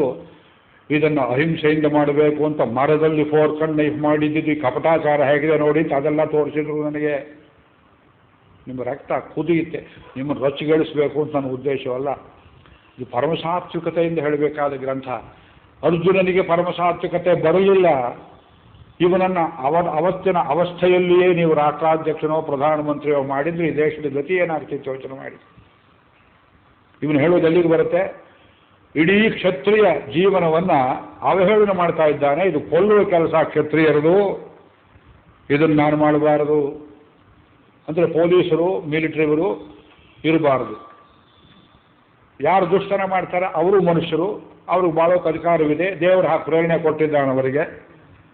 ಇತರರ ಮಾನಭಂಗ ಮಾಡಿ ಆಸ್ತಿ ಹೀರ್ಕೊಂಡೆ ಅವರು ಬದುಕಲಿ ಅನ್ನುವ ಅವ್ರ ಏರ್ಪಾಡು ದೇವರು ಮಾಡಿದರೆ ಅವರಷ್ಟು ಅವ್ರು ಬಾಳೋದಕ್ಕೆ ಅವರು ಸಹಬಾಳುವಾಗ ಅವಕಾಶವಿರಬೇಕು. ನೀವು ಹೀಗೆ ಹರಿಕತೆ ಮಾಡ್ತಾ ಕೂತ್ರೆ ಲೋಕ ಹೇಗೆ ಬದುಕುತ್ತೆ? ಶ್ರೋತ್ರಿಯಸ್ಯೇವತೆ ರಾಜನ್ ಮಂದಕಸ್ಯ ಅವಿಪಸ್ಥಿತಃ ಅನುವಾಕ ಹತಾ ಬುದ್ಧಿ ದೈಶ ತತ್ವಾರ್ಥದರ್ಶಿನಿ. ಇದು ಅರ್ಜುನನಿಗೆ ರೋಗ ಹಿಡಿಯಿತು, ಆದರೆ ಕೃಷ್ಣ ಗೀತೆ ಹೇಳಿದ್ರಿಂದ ಬಿಡಿತು. ಧರ್ಮರಾಜನಿಗೆ ಅರ್ಜುನನಿಗಿಂತ ಮೊದಲೇ ಹಿಡಿಯಿತು, ಧರ್ಮರಾಜ ಸಾಯುವ ತನಕ ರೋಗ ಬಿಡಲಿಲ್ಲ ಅವನಿಗೆ. ಸಶರೀರವಾಗಿ ಸ್ವರ್ಗಕ್ಕೆ ಹೋದ, ಅಲ್ಲಿ ತಗೊಂಡೋದ ಇದನ್ನು, ಅಲ್ಲಿ ಬಿತ್ತಬೇಕಾದನ್ನೆಲ್ಲ ಹಿಂಸೆ ಕ್ರಾಂತಿ ಗಲಾಟೆ ಮಾಡುವುದಕ್ಕೆ. ಅವನನ್ನು ಹಡೆದ ಕುಂತಿ ಹೊಟ್ಟೆ ಬಡ್ಕೊಂಡು ಹೇಳ್ತಾಳೆ ಉದ್ಯೋಗ ಪರ್ವದಲ್ಲಿ. ಯಾವಾಗ ಸಂಧಿ ಮುರಿದು ಬಿತ್ತು, ಕೃಷ್ಣ ಕೇಳಿದ ತನ್ನ ಸೋದರತ್ತೆಯನ್ನು, ಅಮ್ಮ ಸೋದರತ್ತೆ, ನಾನು ಹೋಗಿ ಬರ್ತೇನೆ, ನಿನ್ನ ಮಕ್ಕಳಿಗೆ ಏನು ಹೇಳಲಿ? ಕಂಠೆ ಗೃಹೀತ್ವ, ಕೃಷ್ಣನನ್ನು ತಬ್ಬಿಕೊಂಡು ಸೋದರಳಿಯನನ್ನ. ಕುಂತಿಯ ಕೊರಳು ಕೃಷ್ಣನ ಕೊರಳು ಪರಸ್ಪರ ಪಕ್ಷಿಗಳ ಕೊರಳಿನಂತೆ ಬೆರೆತವು ಅಂತ ಬರೆದಿದ್ದಾರೆ. ಅಷ್ಟು ಬಿಗಿ ತಬ್ಬಿದ್ದಾಳೆ ತನ್ನ ಹೊಟ್ಟೆಯ ಸಂಕಟ. ಕೃಷ್ಣ ವಾಸುದೇವ, ನಾನು ಮಕ್ಕಳಲ್ಲಿ ಇಷ್ಟು ಪ್ರೀತಿ ಇಟ್ಟಿದ್ದೇನೆ, 12 ವರ್ಷ ಭಿಕ್ಷೆ ಎತ್ತಿದ್ರು ನಾನು ನೋಡ್ತಾ ಇದ್ದೆ. 1 ವರ್ಷ ಅಜ್ಞಾತವಾಸ ಕಾಲದಲ್ಲಿ ಮಕ್ಕಳನ್ನು ಮುಖ ನೋಡದೆ ಇರೋ ಸ್ಥಿತಿ ಹಣೆಯಲ್ಲಿ ಬರೆದು ಬಿಟ್ಟ. ಗೊಂಬೆ ಇಟ್ಕೊಂಡು ಆಟ ಆಡ್ತಾ ಇದ್ದ ಹುಡುಗಿಯನ್ನ, 3-4 ವರ್ಷದ ಹುಡುಗಿಯನ್ನು ನಮ್ಮಪ್ಪ ಕುಂತಿ ಭೋಜನಿಗೆ ದತ್ತಕವಾಗಿ ಕೊಟ್ಟು ಬಿಟ್ಟ. ನನ್ನ ತಾಯಿ ಪ್ರೀತಿ ಕಾಣಲಿಲ್ಲ, ತಂದೆ ಪ್ರೀತಿ ಕಾಣಲಿಲ್ಲ. ಅವರಷ್ಟೇ ಸುಖವಾಗಿ ಕಂಡ್ರು ತಾಯಿ. ನೀವು ಹಡೆದ ಮಗುವನ್ನು ಅನಾಥಾಶ್ರಮಕ್ಕೆ ಕೊಟ್ಟರೆ ನಿಮ್ಮ ಮಗು ಸುಖವಾಗಿರಲಿ. ಮಕ್ಕಳನ್ನು ನೀವು ಹೊಟ್ಟೆಯಿಂದ ಬೆಳೆಸೋದಲ್ಲ, ಅಲ್ಲ, ಪ್ರೀತಿಯಿಂದ ಬೆಳೆಸಬೇಕು. ಪ್ರೀತಿಯನ್ನು ಹೆತ್ತ ತಾಯಿ ಹೊತ್ತು ಬೇರೆಯವ್ರು ಕೊಡೋಕ್ಕಾಗೋದಿಲ್ಲ. ಮಳೆ ನೀರಿಗೆ ಮೇಲಕ್ಕೆ ಬೆಳೆಯುವ ಗಿಡ ಹೊಯ್ ನೀರಿಗೆ, ಕೊಡದ ನೀರಿಗೆ ಬೆಳೆಯೋದಿಲ್ಲ. ನೋಡಿ, ಒಂದು ತುಳಸಿ ಗಿಡ ಬೇಕಾದಷ್ಟು ನೀರು ಹಾಕಿ ಅದು ಅರ್ಧ ಇಂಚು ಬೆಳೆಯೋದಿಲ್ಲ. ಒಂದು ಮಳೆ ಬಿದ್ದರೆ ಹೇಳುತ್ತೆ ಮೇಲಕ್ಕೆ. ಅದು ಕೃಪೆ ಎಂಬುದು ತಾಯಿ ಕೃಪೆ, ತಾಯಿ ಕಣ್ಣಿನ ದೃಷ್ಟಿ. ತಾಯಿ ಮಗುವನ್ನು ಕೈಯಲ್ಲಿ ಸ್ಪರ್ಶ ಮಾಡಿಬಿಟ್ರೆ ಸಾಕು. ಗಾಳಿ ಬೀಸ್ತದೆ, ಆ ಗಾಳಿಗೆ ತಾಯಿ ಮಾಡೋ ಕೆಲಸ ಇದೆಯಂತ, ಅದಕ್ಕೆ ಮಾತರಿಶ್ವ ಅಂತ ಹೆಸರಿಟ್ಟಿದ್ದಾರೆ ಸಂಸ್ಕೃತದಲ್ಲಿ.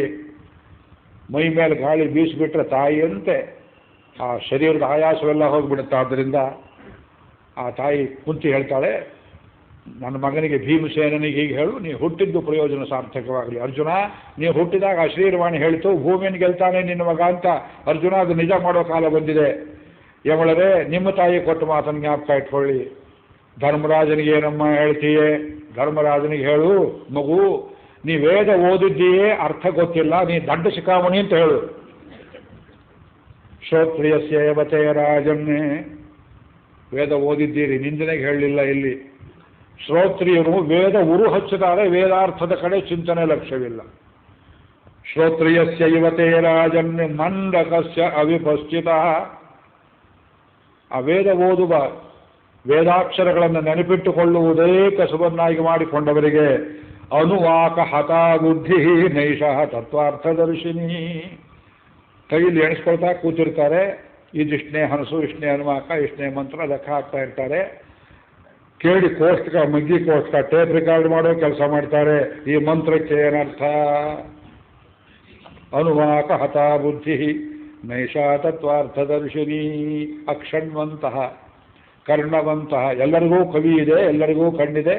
ಸಖಾಯ ಮನೋಜವೇಶು ಅಸಮಾವಭೂ, ಮನಸ್ಸಿನ ಗತಿಯಲ್ಲಿ ಒಬ್ಬರಿಗಿದ್ದದ್ದು ಇನ್ನೊಬ್ಬರಿಗೆ ಹೋಗಿಲ್ಲ. ಯಾತಕ್ಕೆ ಅಂತ ಕೇಳಿದ್ರೆ ಒಂದು ವೇದ ಮಂತ್ರ ಉದಾಹರಣೆ ಕೊಡ್ತೇನೆ. ಶ್ರೇಯಸ್ಸತೀ ತಾವು ಮೇ ಪುಂಸಾಹು. ಎಲ್ಲಿ ಬರುತ್ತೆ ಇದು? ಪಶ್ಯದ ಕ್ಷಣ್ಮಾನ್ನ ವಿಚೇತ ತಂಧ ಅಂಧೋ ಮಣಿಮವಿಂದತ್ ಸೋನಂಗುದಿರಾವಯತ್ ಸೋಗ್ರೀವ ಆರುಣ ಪ್ರಶ್ನ. ತೈತ್ರಿ ಆರಣ್ಯಗಳಲ್ಲಿ ಅದು ಒಂದು ತಿಳ್ಕೊಂಡ್ರೆ ವೇದಾರ್ಥವೆಲ್ಲ ಆಗುತ್ತೆ. ಅದು ಮೊದಲ ಭಾಗ ಮಾತ್ರ ಹೇಳ್ತೇನೆ. ಸ್ತ್ರೀಯ ಸತೀ ತಾವು ಮೇ ಪುಂಸಾಹು. ಒಬ್ಬ ಮಹರ್ಷಿಗಳು ಹೇಳ್ತಾರೆ, ಆಕಾಶದಲ್ಲಿ ಮೋಡಗಳು ಹಾರಾಡ್ತಾ ಇವೆ ನೀರು ತುಂಬಿಕೊಂಡು. ಅಲ್ಲ, ಈ ಮೋಡವನ್ನು ಗರ್ಭ ತುಂಬಿದ ತಾಯಿ ಅನ್ನಬೇಕೋ, ಗರ್ಭವನ್ನು ತುಂಬುವ ಪುರುಷನ ರೇತಸ್ಸು ಇದು ಪುರುಷ ಅನ್ನಬೇಕೋ? ಮೋಡ ಅನ್ನೋದು ಗಂಡಸೋ ಹೆಂಗಸೋ?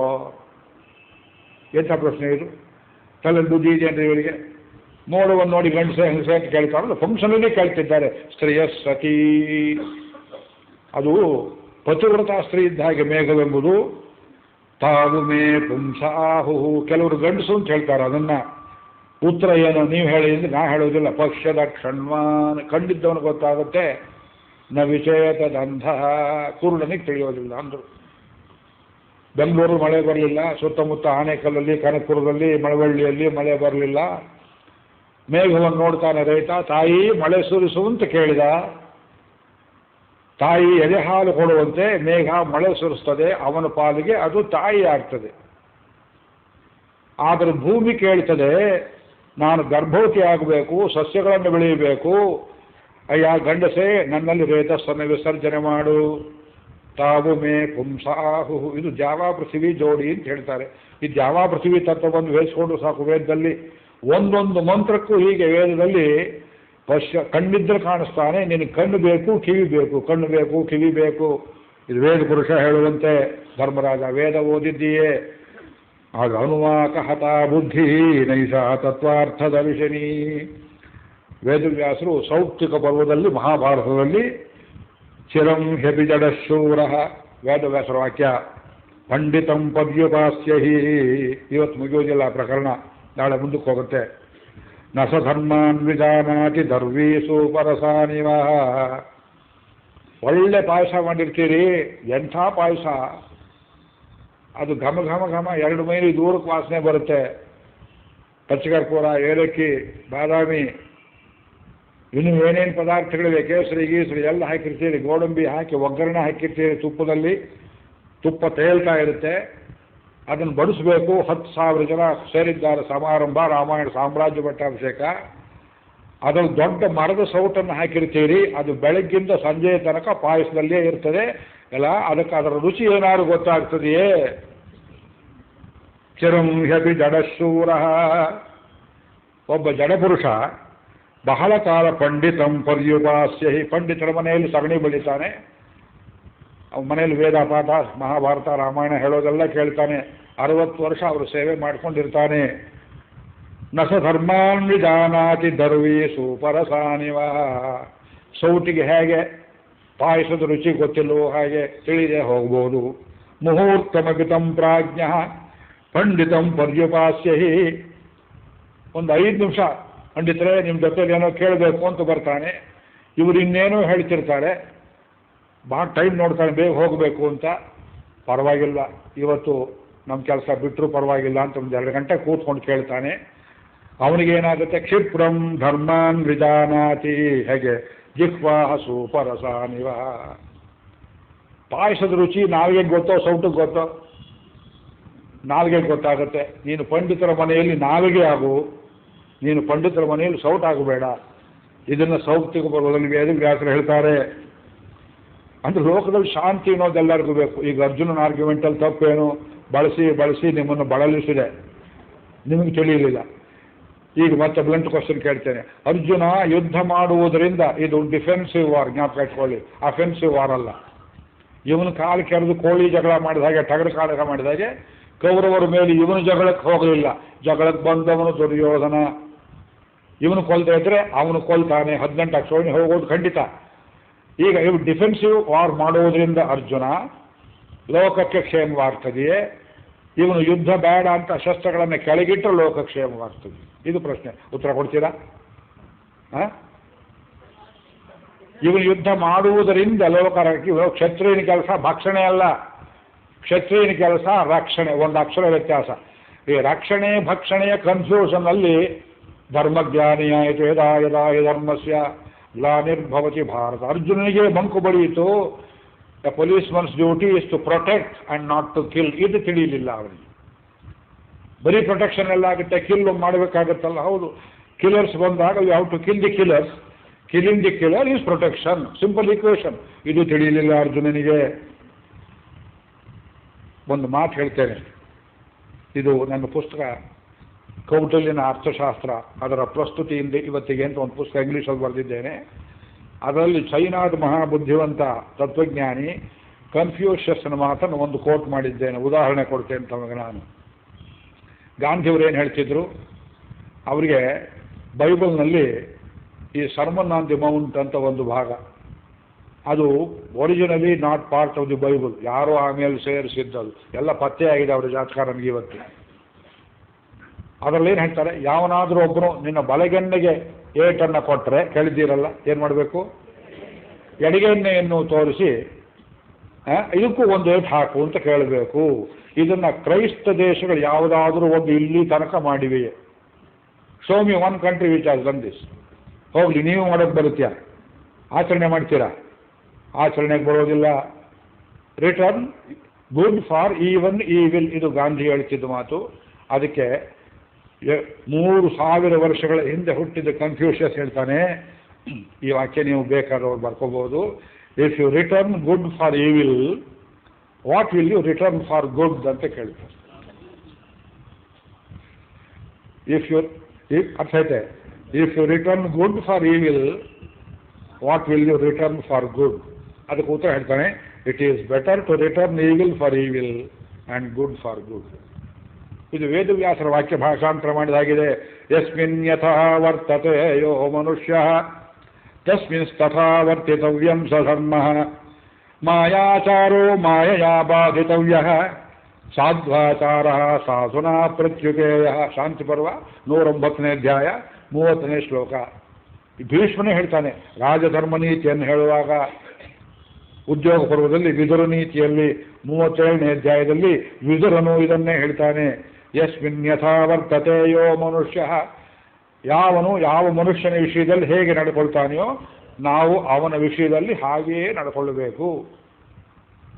ದೇವಸ್ಥಾನ ಎಲ್ಲಿದೆ, ನಾನು ಹಾಲ್ ಮಾಡಬೇಕು ಅಂತ ಮಲ್ಲಿಕಾಫರ್ ಬಂದು ನಿಮ್ಮನ್ನು ಕೇಳ್ತಾನೆ. ನೀವು ಕೂತಿರ್ತೀರಿ BMS ಕಾಲೇಜ್ ಹತ್ರ, ಇಲ್ಲೆಲ್ಲೋ ಗೋಖಲೆ ಇನ್ಸ್ಟಿಟ್ಯೂಟ್ ಅಂತ ಇದೆಯಲ್ಲ, ಯಾರೋ ಹೇಳಿದ್ರು, ಇಲ್ಲಿ ನಿತ್ಯ ರಾಮಾಯಣ ಭಾರತ ಭಾಗವತ ಹೇಳ್ತಾರಂತಲ್ಲ, ನಾನು ಅದಕ್ಕೆ ಬಾಂಬ್ ಹಾಕಬೇಕು ಅಂತ ಬಂದಿದ್ದೇನೆ. ಯಾರಯ್ಯ ನೀನು? ನಾನು ಬಿನ್ ಲ್ಯಾಡನ್ನು. ನೀವು ಕೂತಿರ್ತೀರಿ ಜಗ ಕೂತ ಹಾಗೆ. ಅವನಿಗೆ ದಾರಿ ತೋರಿಸ್ತೀರಾ? ತೋರಿಸೋದಿಲ್ವೇ? ನಮ್ಮೂರ ಹತ್ರ ಅನೇಕ ಹಳ್ಳಿಗಳು, ಕ್ಯಾಮಸಂದ್ರ, ಕಾಮಸಂದ್ರ, ಬೇರೆ ಬೇರೆ ಸಂದ್ರ, 20 ಸಂದ್ರಗಳು. ಯಾರೋ ಮುಸಲ್ಮಾನರು ಕನಕಪುರಕ್ಕೆ ದಾಳಿಗೆ ಬಂದ್ರಂತೆ. ಅಲ್ಲಿ ಕೂತಿದ್ದು ಪಟೇಲ್ ಹೇಳಿದ್ರು, ಅಯ್ಯೋ ಬಹಳಷ್ಟು ಸಮುದ್ರಗಳು ಅಡ್ಡವಾಗಿವೆ ಇಲ್ಲಿ ಊರ ಹತ್ರ, ನೀನು ಹೇಗೆ ಹೋಗಿ ಅಷ್ಟೊಂದು ಸಮುದ್ರ ಇದೆ, ಬೇಡವಾ ಬೇಡ ಅಂತ ಪಾಪಿ ಹೋದ ಅಂತ ಈ ಕಥೆ ಹೇಳ್ತಾರೆ. ಯಾತಕ್ಕೆ ಹೇಳ್ತೇವೆ ಅಂದರೆ ಅಲ್ಲಿ ಸುಳ್ಳು ಹೇಳ್ತೀರಾ ನಿಜ ಹೇಳ್ತೀರಾ? ನೀವು ಸುಳ್ಳನ್ನೇ ಹೇಳಿ ಈ ಸಂಸ್ಥೆಯನ್ನು ಉಳಿಸಬೇಕು. ನಿಮ್ಗೆ ಆಕ್ಷೇಪ ಮಾಡ್ತಾರೆ. ಗೋಖಲೆ ಸಾರ್ವಜನಿಕ ವಿಚಾರ ಸಂಸ್ಥೆ ಅಂತಿದ್ದೇವೆ, ಹರಿಕತೆ ಮಾಡಿಸ್ತಾ ಇದ್ದಾರೆ, ರಾಮಾಯಣ ಭಾರತ ಹೇಳಿಸ್ತಾ ಇದ್ದಾರೆ ಅಂತ ಆಕ್ಷೇಪ ಮಾಡಿದ್ರೆ, ಹೌದು ನಾವು ಮಾಡಿಸ್ತೇವೆ, ಏನು ಮಾಡ್ತೀರಿ ಅಂತ ಕೇಳಬೇಕು. ನಿಮ್ಮ ಋಷಿಗಳು ಮುನಿಗಳು ಮಾಂಸ ತಿಂತಾ ಇದ್ರು, ನೀವೆತ್ತೆಲ್ಲ ಬಿಟ್ಟಿದ್ದೀರಲ್ಲ ಅಂತ ಒಬ್ರು, ಹೌದು ನಾವು ತಿಂತೇವೆ, ಏನೇ ಮಾಡ್ತೀವಿ ಅಂತ ಕೇಳಬೇಕು. ಉಸಿರೇ ತೊದಲು ಹೋಗ್ಬಿಡ್ತಾರೆ ನಾವು. ಆಹಾರ ಇಲ್ಲದೆ ಕಾಲದಲ್ಲಿ ಹೇಗಿದ್ರು ಏನು ಕಥೆ ಗೊತ್ತಿಲ್ಲ, ಡಿಫೆನ್ಸಿವ್. ನೀವು ಒನ್ಸ್ ಯು ಬಿಕಮ್ ಅಗ್ರೆಸಿವ್, ಅವ್ರು ಹಿಮ್ಮೆಟ್ತಾರೆ. ಯಸ್ಮಿನ್ ಯಥಾ ವರ್ತತೆ ಯೋ ಮನುಷ್ಯ, ಇಲ್ವಲ್ಲ ವಾತಾಪಿಗಳನ್ನು ಹೇಗೆ ಸದ್ಬಿಡಿದ್ರು ಅಗಸ್ತ್ಯರು. ಅವರ ಕಪಟೋಪಾಯದಿಂದಲೇ ಮುಗಿಸಿದ್ರು. ನಮ್ಮ ಅಪ್ಪರ ಶ್ರಾದ್ದ ಇವತ್ತು, ಪಂಚಮಿ ತಿಥಿ, ನೀವು ತುಂಬ ಶ್ರೇಷ್ಠವಾದ ಬ್ರಾಹ್ಮಣರು, ಇವು ಬರಬೇಕು ಅಂತ ಕಾಲು ಶ್ರಾದ್ದ ಕರೀತಿದ್ದ. ಇಲ್ವಲ್ಲ ಸಂಸ್ಕೃತ ಪಂಡಿತ, ಮಹಾಕಾವ್ಯ ಬರೆದಿದ್ದ, ಶೂದ್ರ ಜಾತಿಯಲ್ಲಿ ಶೂದ್ರನಾಗಿದ್ದರು, ರಾಕ್ಷಸ ಬುದ್ಧಿಯವನು. ಅವನ ಹತ್ರ ಸಾಲ ಕೇಳಕ್ಕೆ ಹೋಗಿದ್ರು ಅಗಸ್ತ್ಯರು. ಕ್ಷತ್ರಿಯನ ಹೆಂಡತಿ, ಕ್ಷತ್ರಿಯನ ಮಗಳನ್ನ ಹೆಂಡತಿಯಾಗಿ ಬಿಡ್ತಾಳೆ ಲೋಪಾಮುದ್ರೆ, ಒಂದು ಸ್ವಲ್ಪ ದುಡ್ಡು ಕೊಡು ಅಂತ ಕೇಳಿದ್ರೆ ಅದಕ್ಕನೇನೋ ಜಗಳವಾಯಿತು. ಆಮೇಲೆ ಇವನ ಚರಿತ್ರೆ ಎಲ್ಲ ಗೊತ್ತಾಯಿತು. ಇಲ್ವಲ್ಲ ವಾತಾಪಿ, ನಮ್ಮ ಕರ್ನಾಟಕದವ್ರಿಗೆ ಜ್ಞಾಪಕ ಇಟ್ಕೊಳ್ಳಿ, ಬಾದಾಮಿಯವನು ವಾತಾಪಿ, ಇಲ್ವಲ್ಲ ಮೈಸೂರು ಹತ್ರ ಇದೆಯಲ್ಲ ಅಲ್ಲಿ ಅವನು ಇಲ್ವಲ್ಲ. ಇದೆಲ್ಲ ಸಂಬಂಧ ಹೇಗಿದೆ ಚರಿತ್ರೆ ಹುಡುಕಿದಷ್ಟು. ನೀವು ಬರಬೇಕು ಅಗಸ್ತ್ಯರೇ, ನಿಮ್ಮಂಥ ನಿಮಂತ್ರಣ ಸಿಕ್ಕೋದಿಲ್ಲ ನಮಗೆ. ಬರ್ತೇನಪ್ಪ ಅಂದರು. ವಾತಾಪಿಯನ್ನು ಕೊಂದು ಅಡಿಗೆ ಮಾಡಿ ಬಡಿಸ್ತಾ ಇದ್ದ, ಸಿಂಬಾಲಿಕ್ ಸ್ಟೋರಿ. ವಾತಾಪೆ ಬಾರೋ ಹೊರಗೆ ಅಂತ ಕರೆದ, ಅವನಲ್ಲಿ ಬರ್ತಾನೆ. ಜೀರ್ಣ ಆಗೋಯ್ತು, ಒಂದು ಹೊಟ್ಟೆ ಮೇಲೆ ಕೈ ಆಡಿಸಿದ್ರು, ಮುಗಿಸಿಯೇ ಬಿಟ್ರು ಅವರನ್ನು. ಮಿಲಿಟೆಂಟ್ ಮಹರ್ಷಿ ಅಗಸ್ತ್ಯ ವಸಿಷ್ಠ. ಕಣ್ವ ಜಮದಗ್ನಿ ಅತ್ರಿಣ ಅಥವಾ ಕೃಮೆ ಹನ್ಮಿ. ಕಣ್ವೇನ ಜಮದಗ್ನಿಯನ್ನು ಕೇಳಿದ್ವಿ ವೇದಮಂತ್ರಗಳು. ಕೃಮಿಯೇ ಕಣ್ವರ ಹೆಸರನ್ನು ಹೇಳಿಕೊಳ್ತೇನೆ, ಜಮದಗ್ನಿ ಹೆಸರನ್ನು ಹೇಳಿಕೊಳ್ತೇನೆ, ಅತ್ರಿ ಹೆಸರನ್ನು ಹೇಳಿಕೊಳ್ತೇನೆ. ಇವರು ದೊರೆಗಳಿಗೂ ಸಹಾಯ ಮಾಡ್ತಿದ್ರು, ರಾಷ್ಟ್ರವನ್ನು ರಕ್ಷಿಸಿದರು, ಪ್ರಾತಸ್ಮರಣೀಯರಾದರು. ವೇದದ ಋಷಿಗಳು ನಮ್ಮನ್ನು ಬ್ರಹ್ಮಕ್ಷತ್ರ ವರ್ಣಗಳನ್ನು ನೆಟ್ಟು ಪೋಷಿಸಿ ಬೆಳೆಸಿದರು. ತಸ್ಮಿನ್ ತಥಾ ವರ್ತಿತವ್ಯಂ ಮಾಯಾಚಾರೋ ಮಾಯಾ ಬಾಧಿತವ್ಯ. ಮೋಸವಿದ್ಯೆಯನ್ನು ಅವನು ಆಶ್ರಯ ಮಾಡ್ತಾನೆಯೋ ಅವನಿಗೆ ಮೋಸದಿದ್ಲೇ ಮುಗಿಸ್ಬೇಕು. ಸಾಧ್ವಾಚಾರ ಸಾಧುನಾ ಪ್ರತ್ಯುಪೇಯ. ಒಳ್ಳೆಯವನು ಒಳ್ಳೆಯದಾಗಲಿ, ಶಾಸ್ತ್ರ ಹೇಳ್ಕೊಡು, ಶಾಸ್ತ್ರ ಹೇಳ್ಕೊಡಿ. ಕೊಲ್ತೇನೆ ಅಂತ ಬಂದರೆ ಪರಶುರಾಮರು ಮಾಡಿದ ಕೆಲಸ ಮಾಡಬೇಕಾಗತ್ತೆ. ವಿಶ್ವಾಮಿತ್ರನ ವಸಿಷ್ಠರು ಹಾಗೆ ಹೋಗ್ಬಳಿದ್ರು. ಏಕೇನ ಬ್ರಹ್ಮದಂಡೇನ ಸರ್ವಾಸ್ತ್ರಾಣಿ ಹತಾನಿಮೆ. ಅಷ್ಟು ದೊಡ್ಡ ಶಸ್ತ್ರ ಅವರಲ್ಲಿತ್ತು. ಆದ್ದರಿಂದ ಇದು ಅರ್ಜುನ ಪಾಪ ಬರುತ್ತೆ ಅಂತ ಏನು ಹೇಳಿದ, ಅದು ಯುದ್ಧವನ್ನು ಪರಿತ್ಯಾಗ ಮಾಡುವುದರಿಂದ ಪಾಪ ಬರ್ತದೆ ಹೊರತು ಯುದ್ಧ ಮಾಡುವುದರಿಂದ ಪಾಪ ಬರುವುದಿಲ್ಲ. ಇದು ಸಣ್ಣ ವಿಷಯ ತಿಳಿಯದೇ ಹೋಯಿತು. ಶಾಂತಿ ಪರ್ವದಲ್ಲಿ ಧರ್ಮರಾಜ ಇಂಥದೇ ಅಪಸ್ವರದ ಮಾತುಗಳನ್ನು ಉದ್ದಕ್ಕೂ ಹೇಳ್ತಾನೆ. ಮಹಾಭಾರತ ಪೂರ್ತಿಯಲ್ಲಿ ವ್ಯಾಖ್ಯಾನ ಜೋಡಿಸಬೇಕು, ನನಗೆ ವೇಳೆ ಇಲ್ಲ, ಇನ್ನು 2 ನಿಮಿಷದಲ್ಲಿ ಮಾಡ್ತಿದ್ದೇನೆ. ಧರ್ಮರಾಜನ ಒಂದು ಮಾತು ಮಾತ್ರ ಹೇಳ್ತೇನೆ. ನಾಳೆ ಧರ್ಮವ್ಯಾಸನ ಉಪಾಖ್ಯಾನವನ್ನು ಹೇಳಿ ಅದರ ಅರ್ಥ ಹೇಳ್ತೇನೆ. ಅಹಿಂಸೆ ಅಹಿಂಸೆ ಅಹಿಂಸೆ ಅತಿಯಾಗಿ ಮಾಡಬೇಡ. ಬದುಕಬೇಕಾದ್ರೆ ಜೀವೋ ಜೀವಸ್ಯ ಜೀವನಂ, ಜೀವ ಇರೋ ಪ್ರಾಣಿಯನ್ನೇ ತಿನ್ನಬೇಕು. ಸಸ್ಯಗಳಲ್ಲಿಯೂ ಜೀವ ಇರ್ತದೆ. ಕ್ಷತ್ರಿಯನ ಕೆಲಸ ಕೊಲ್ಲುವುದಲ್ಲ, ರಕ್ಷೆ. ಅದು ರಕ್ತಪಾತ ಆಗ್ತದೆ. ರಕ್ತಪಾತ ಆಗೋ ಮಾತ್ರದಿಂದ ಅದು ಹಿಂಸೆ ಆಗೋದಿಲ್ಲ. It's not an action that can be called ಹಿಂಸಾ ಆರ್ ಹಿಂಸಾ. It is an attitude that can be called ಹಿಂಸಾ ಆರ್ ಹಿಂಸಾ. 5 ಬೆರಳು ಕಪಾಳದಲ್ಲಿ ಬೆರಳು ಗುರುತು ಬರುವಂತೆ ಫೇಲ್ ಆದ ಮಗನಿಗೆ, ಹೆಂಡ ಕುಡಿಯೋ ಮಗನಿಗೆ ಅಪ್ಪ ತಲೆಯಲ್ಲಿ ಹೊಡಿತಾನೆ. ಪರೀಕ್ಷೆ ಫೀಸ್ ಕಟ್ಟು ಅಂತ 500 ರೂಪಾಯಿ ಕೊಟ್ಟರೆ ಹೆಣ್ಣದಂಗಡಿಗೆ ಹೋಗಿ ಕುಡಿದು ಬರ್ತಾನೆ. 18 ವರ್ಷದ ಹುಡುಗ, ಪಾಪಿ, ನನ್ನ ವಂಶದಲ್ಲಿ ಹುಟ್ಟೋದಕ್ಕಿಂತ ಸತ್ತಿದ್ರೆ ಚೆನ್ನಾಗಿತ್ತಲ್ಲ ಅಂತ 5 ಬೆರಳು ಬಾಸುಂಡೆ ಬರುವಾಗ ಹೊಡಿತಾನೆ. ಇದನ್ನು ಹಿಂಸೆ ಅಂತ ಹೇಳ್ತೀರಾ? ಆ ಕ್ರಿಯೆಯಲ್ಲಿ ಏನಿದೆ, ಅವನು ಚೆನ್ನಾಗಿರಲಿ ಅಂತ ಒಳ್ಳೆ ಬುದ್ಧಿ. ರೈತ ಪೈರನ್ನು ಕೊಯ್ತಾನೆ, ಹಿಂಸೆಯೇ.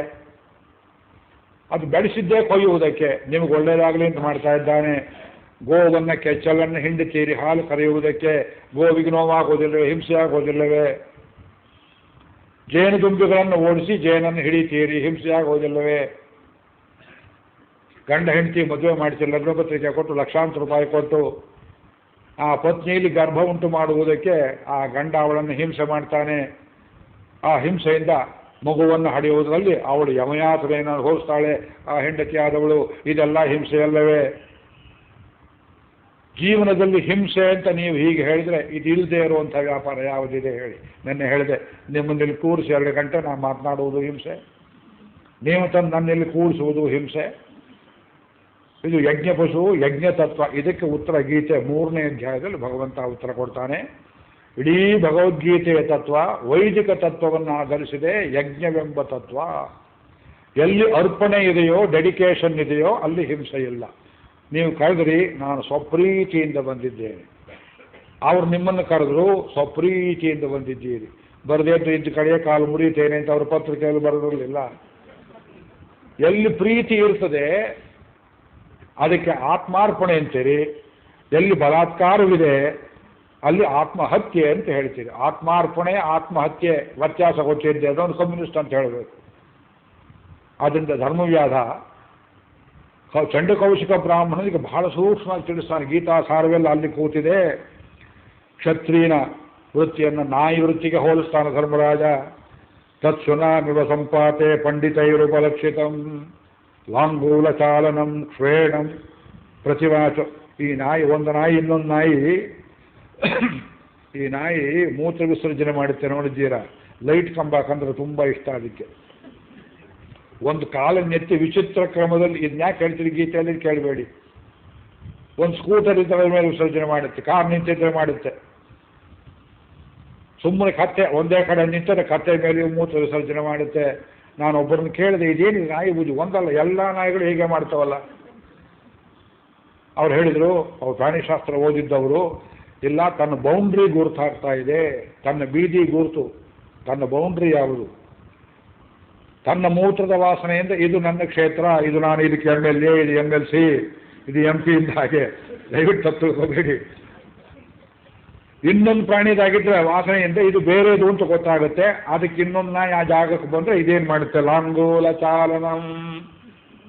ಆಗ ವಕ್ರವಾಗಿ ಗುಂಡಾಗಿದ್ದ ಬಾಲ ನೆಟ್ಟಗಾಗುತ್ತೆ. ನಾಯಿಗೆ ಬಾಲ ನೆಟ್ಟಗಾದ್ರೆ ಕೋಪ ಬಂದಿದೆ ಅಂತ ಅರ್ಥ, ಗಬ್ಬೆ ಕಟ್ಟಬೇಕಾಗಿಲ್ಲ. ಬೆಕ್ಕಿಗೆ ಬಾಲ ಉದ್ದವಾದರೆ ಕೋಪ ಬಂದಿದೆ ಅಲ್ಲ, ಪ್ರೀತಿ ಇದೆ ಅಂತ ಅರ್ಥ. ನಾಯಿ ಬಾಲಕ್ಕೆ ಬೆಕ್ಕಿನ ಬಾಲಕ್ಕೆ ಅರ್ಥ ನೋಡಿ, ಲಾಂಗೂಲ ಚಾಲನಂ. ಆಮೇಲೆ ಬೆಲ್ಲಿನ ಕೊನೆಯಲ್ಲಿ ಮತ್ತು ಕ್ಷೇಡ ಗುರು ಅಂತ ಮಂತ್ರಧ್ವನಿಯಲ್ಲಿ ಶುರು ಮಾಡುತ್ತೆ. ಆಮೇಲೆ ಪ್ರತಿವಾಚ, ಇದು ಹೇಳಿದಕ್ಕೆ ಅದು ಉತ್ತರ ಕೊಡುತ್ತೆ. ವಿವರ್ತನ, ಒಂದು ಸುತ್ತ ಒಂದು ಸುತ್ತುತ್ತೆ. ದಂತ ದರ್ಶನಂ, ಹಲ್ಲನ್ನು ತೋರಿಸುತ್ತೆ. ಆರಾವ, ದೊಡ್ಡದಾಗಿ ಧ್ವನಿ ಅಬ್ಬರಿಸುತ್ತೆ. ತಥೋ ಯುದ್ಧಂ ಪ್ರವರ್ತತೆ, ಆಮೇಲೆ ಯುದ್ಧ ಶುರುವಾಗುತ್ತೆ. ಇಷ್ಟು ಹೀನೋಪಮೆಯನ್ನ ಕುಂತಿ ಹಡೆದ ಶ್ರೇಷ್ಠ ಪುತ್ರ ಧರ್ಮರಾಜ ಕೊಡ್ತಾನೆ. ಕ್ಷತ್ರಿಯನ ವೃತ್ತಿ ನಾಯಿ ಪಾಡು, ನಾಯಿ ವೃತ್ತಿ ಇದು. ಕ್ಷತ್ರಿಯ ಕ್ಷತ್ರಿಯನ್ ಕೊಡ್ತಾನೆ, ಮೀನನ್ನು ತಿನ್ನುತ್ತೆ, ನಾಯಿಯನ್ನು ತಿನ್ನುತ್ತೆ, ದಾಸಾರ್ಹ ವಶ್ಯ ಧರ್ಮ. ಇವನು ಧರ್ಮಪುತ್ರ, ಯಮಧರ್ಮನ ಮಗ. ಇವನನ್ನು ನೆಪ ಮಾಡಿಕೊಂಡು ಲೋಕವೆಲ್ಲ ಹಾಳಾಗಬೇಕು, ಯಮನ ಕೆಲಸ ಮಾಡ್ತಾ ಇದ್ದಾನೆ. ಲೋಕವನ್ನು ಮೃತ್ಯುವಿನ ಬಾಯಿಗೆ ತಳ್ಳುವುದಕ್ಕೆ ಯಮನ ಅಂಶ ಎರಡು, ಒಂದು ವಿದುರ, ಒಂದು ನೀತಿ ಹೇಳಿದ. ಇವನು ಯಮನ ಕೆಲಸವನ್ನು ಮಾಡಿ ಲೋಕವನ್ನೆಲ್ಲ ಮುಗಿಸಿದ, ಅಧರ್ಮವನ್ನು ಧರ್ಮದಂತೆ ಹೇಳುವಂತೆ ಮಾಡಿದ. ಆದ್ದರಿಂದ ಅರ್ಜುನನಿಗಾಗಿದ್ದ ಈ ಕನ್ಫ್ಯೂಷನ್ ಅದು ಯುಗದ ಕನ್ಫ್ಯೂಷನ್, ಒಬ್ಬರ ಕನ್ಫ್ಯೂಷನ್ ಅಲ್ಲ. ಇವತ್ತು ಹಾಗೆ ಸೆಕ್ಯುಲರ್ ಸೆಕ್ಯುಲರ್ ಸೆಕ್ಯುಲರ್ ಇದು ಒಂದು ಕನ್ಫ್ಯೂಷನ್ ಬಂದಿದೆಯೋ. ದೇಶ ರಕ್ಷಣೆ ಮಾಡೋರನ್ನ ಕಮ್ಯುನಲ್ ಅಂತೀರಿ, ಜಾತಿ ಆಧಾರದ ಮೇಲೆ ರಿಸರ್ವೇಷನ್ ಮಾಡಿ ನಾವು ಜಾತ್ಯತೀತ ಅಂತ ಕರ್ಕೊಂಡವ್ರನ್ನ ಸೆಕ್ಯುಲರ್ ಅಂತ ಒಪ್ತೀರಿ. ತಮಗೆ ದಯವಿಟ್ಟು ಬುದ್ಧಿ ಇದೆಯೇ ಅಂತ ಕೇಳಬೇಕು. ಒಂದು ಇಡೀ ಸಮಾಜಕ್ಕೆ ಬುದ್ಧಿ ಭ್ರಷ್ಟವಾಗುವ ಕಾಲದಲ್ಲಿ ಸಂಭವಾಮಿಗೆ ಈಗ ಬುದ್ಧಿ ಸರಿ ಮಾಡ್ತೇನೆ ಅಂತಾನೆ ಭಗವಂತ ಅಂಥೇಳಿ ಇವತ್ತು ಮಂಗಳ ಮಾಡ್ತಾ ಇದ್ದೇನೆ. ಇವತ್ತು ಈ ವಿಷಯ ಮುಗಿಲಿಲ್ಲ. ಅರ್ಜುನನ ಆಕ್ಷೇಪಕ್ಕೆ ಉತ್ತರವನ್ನು ಪೂರ್ತಿ ನಾಳೆ ತಾವು ಕೇಳಬೇಕು ಅಂಥೇಳಿ ಇದು ಮಂಗಳಾಚರಣೆ ಮಾಡ್ತಾ ಇದ್ದೇನೆ.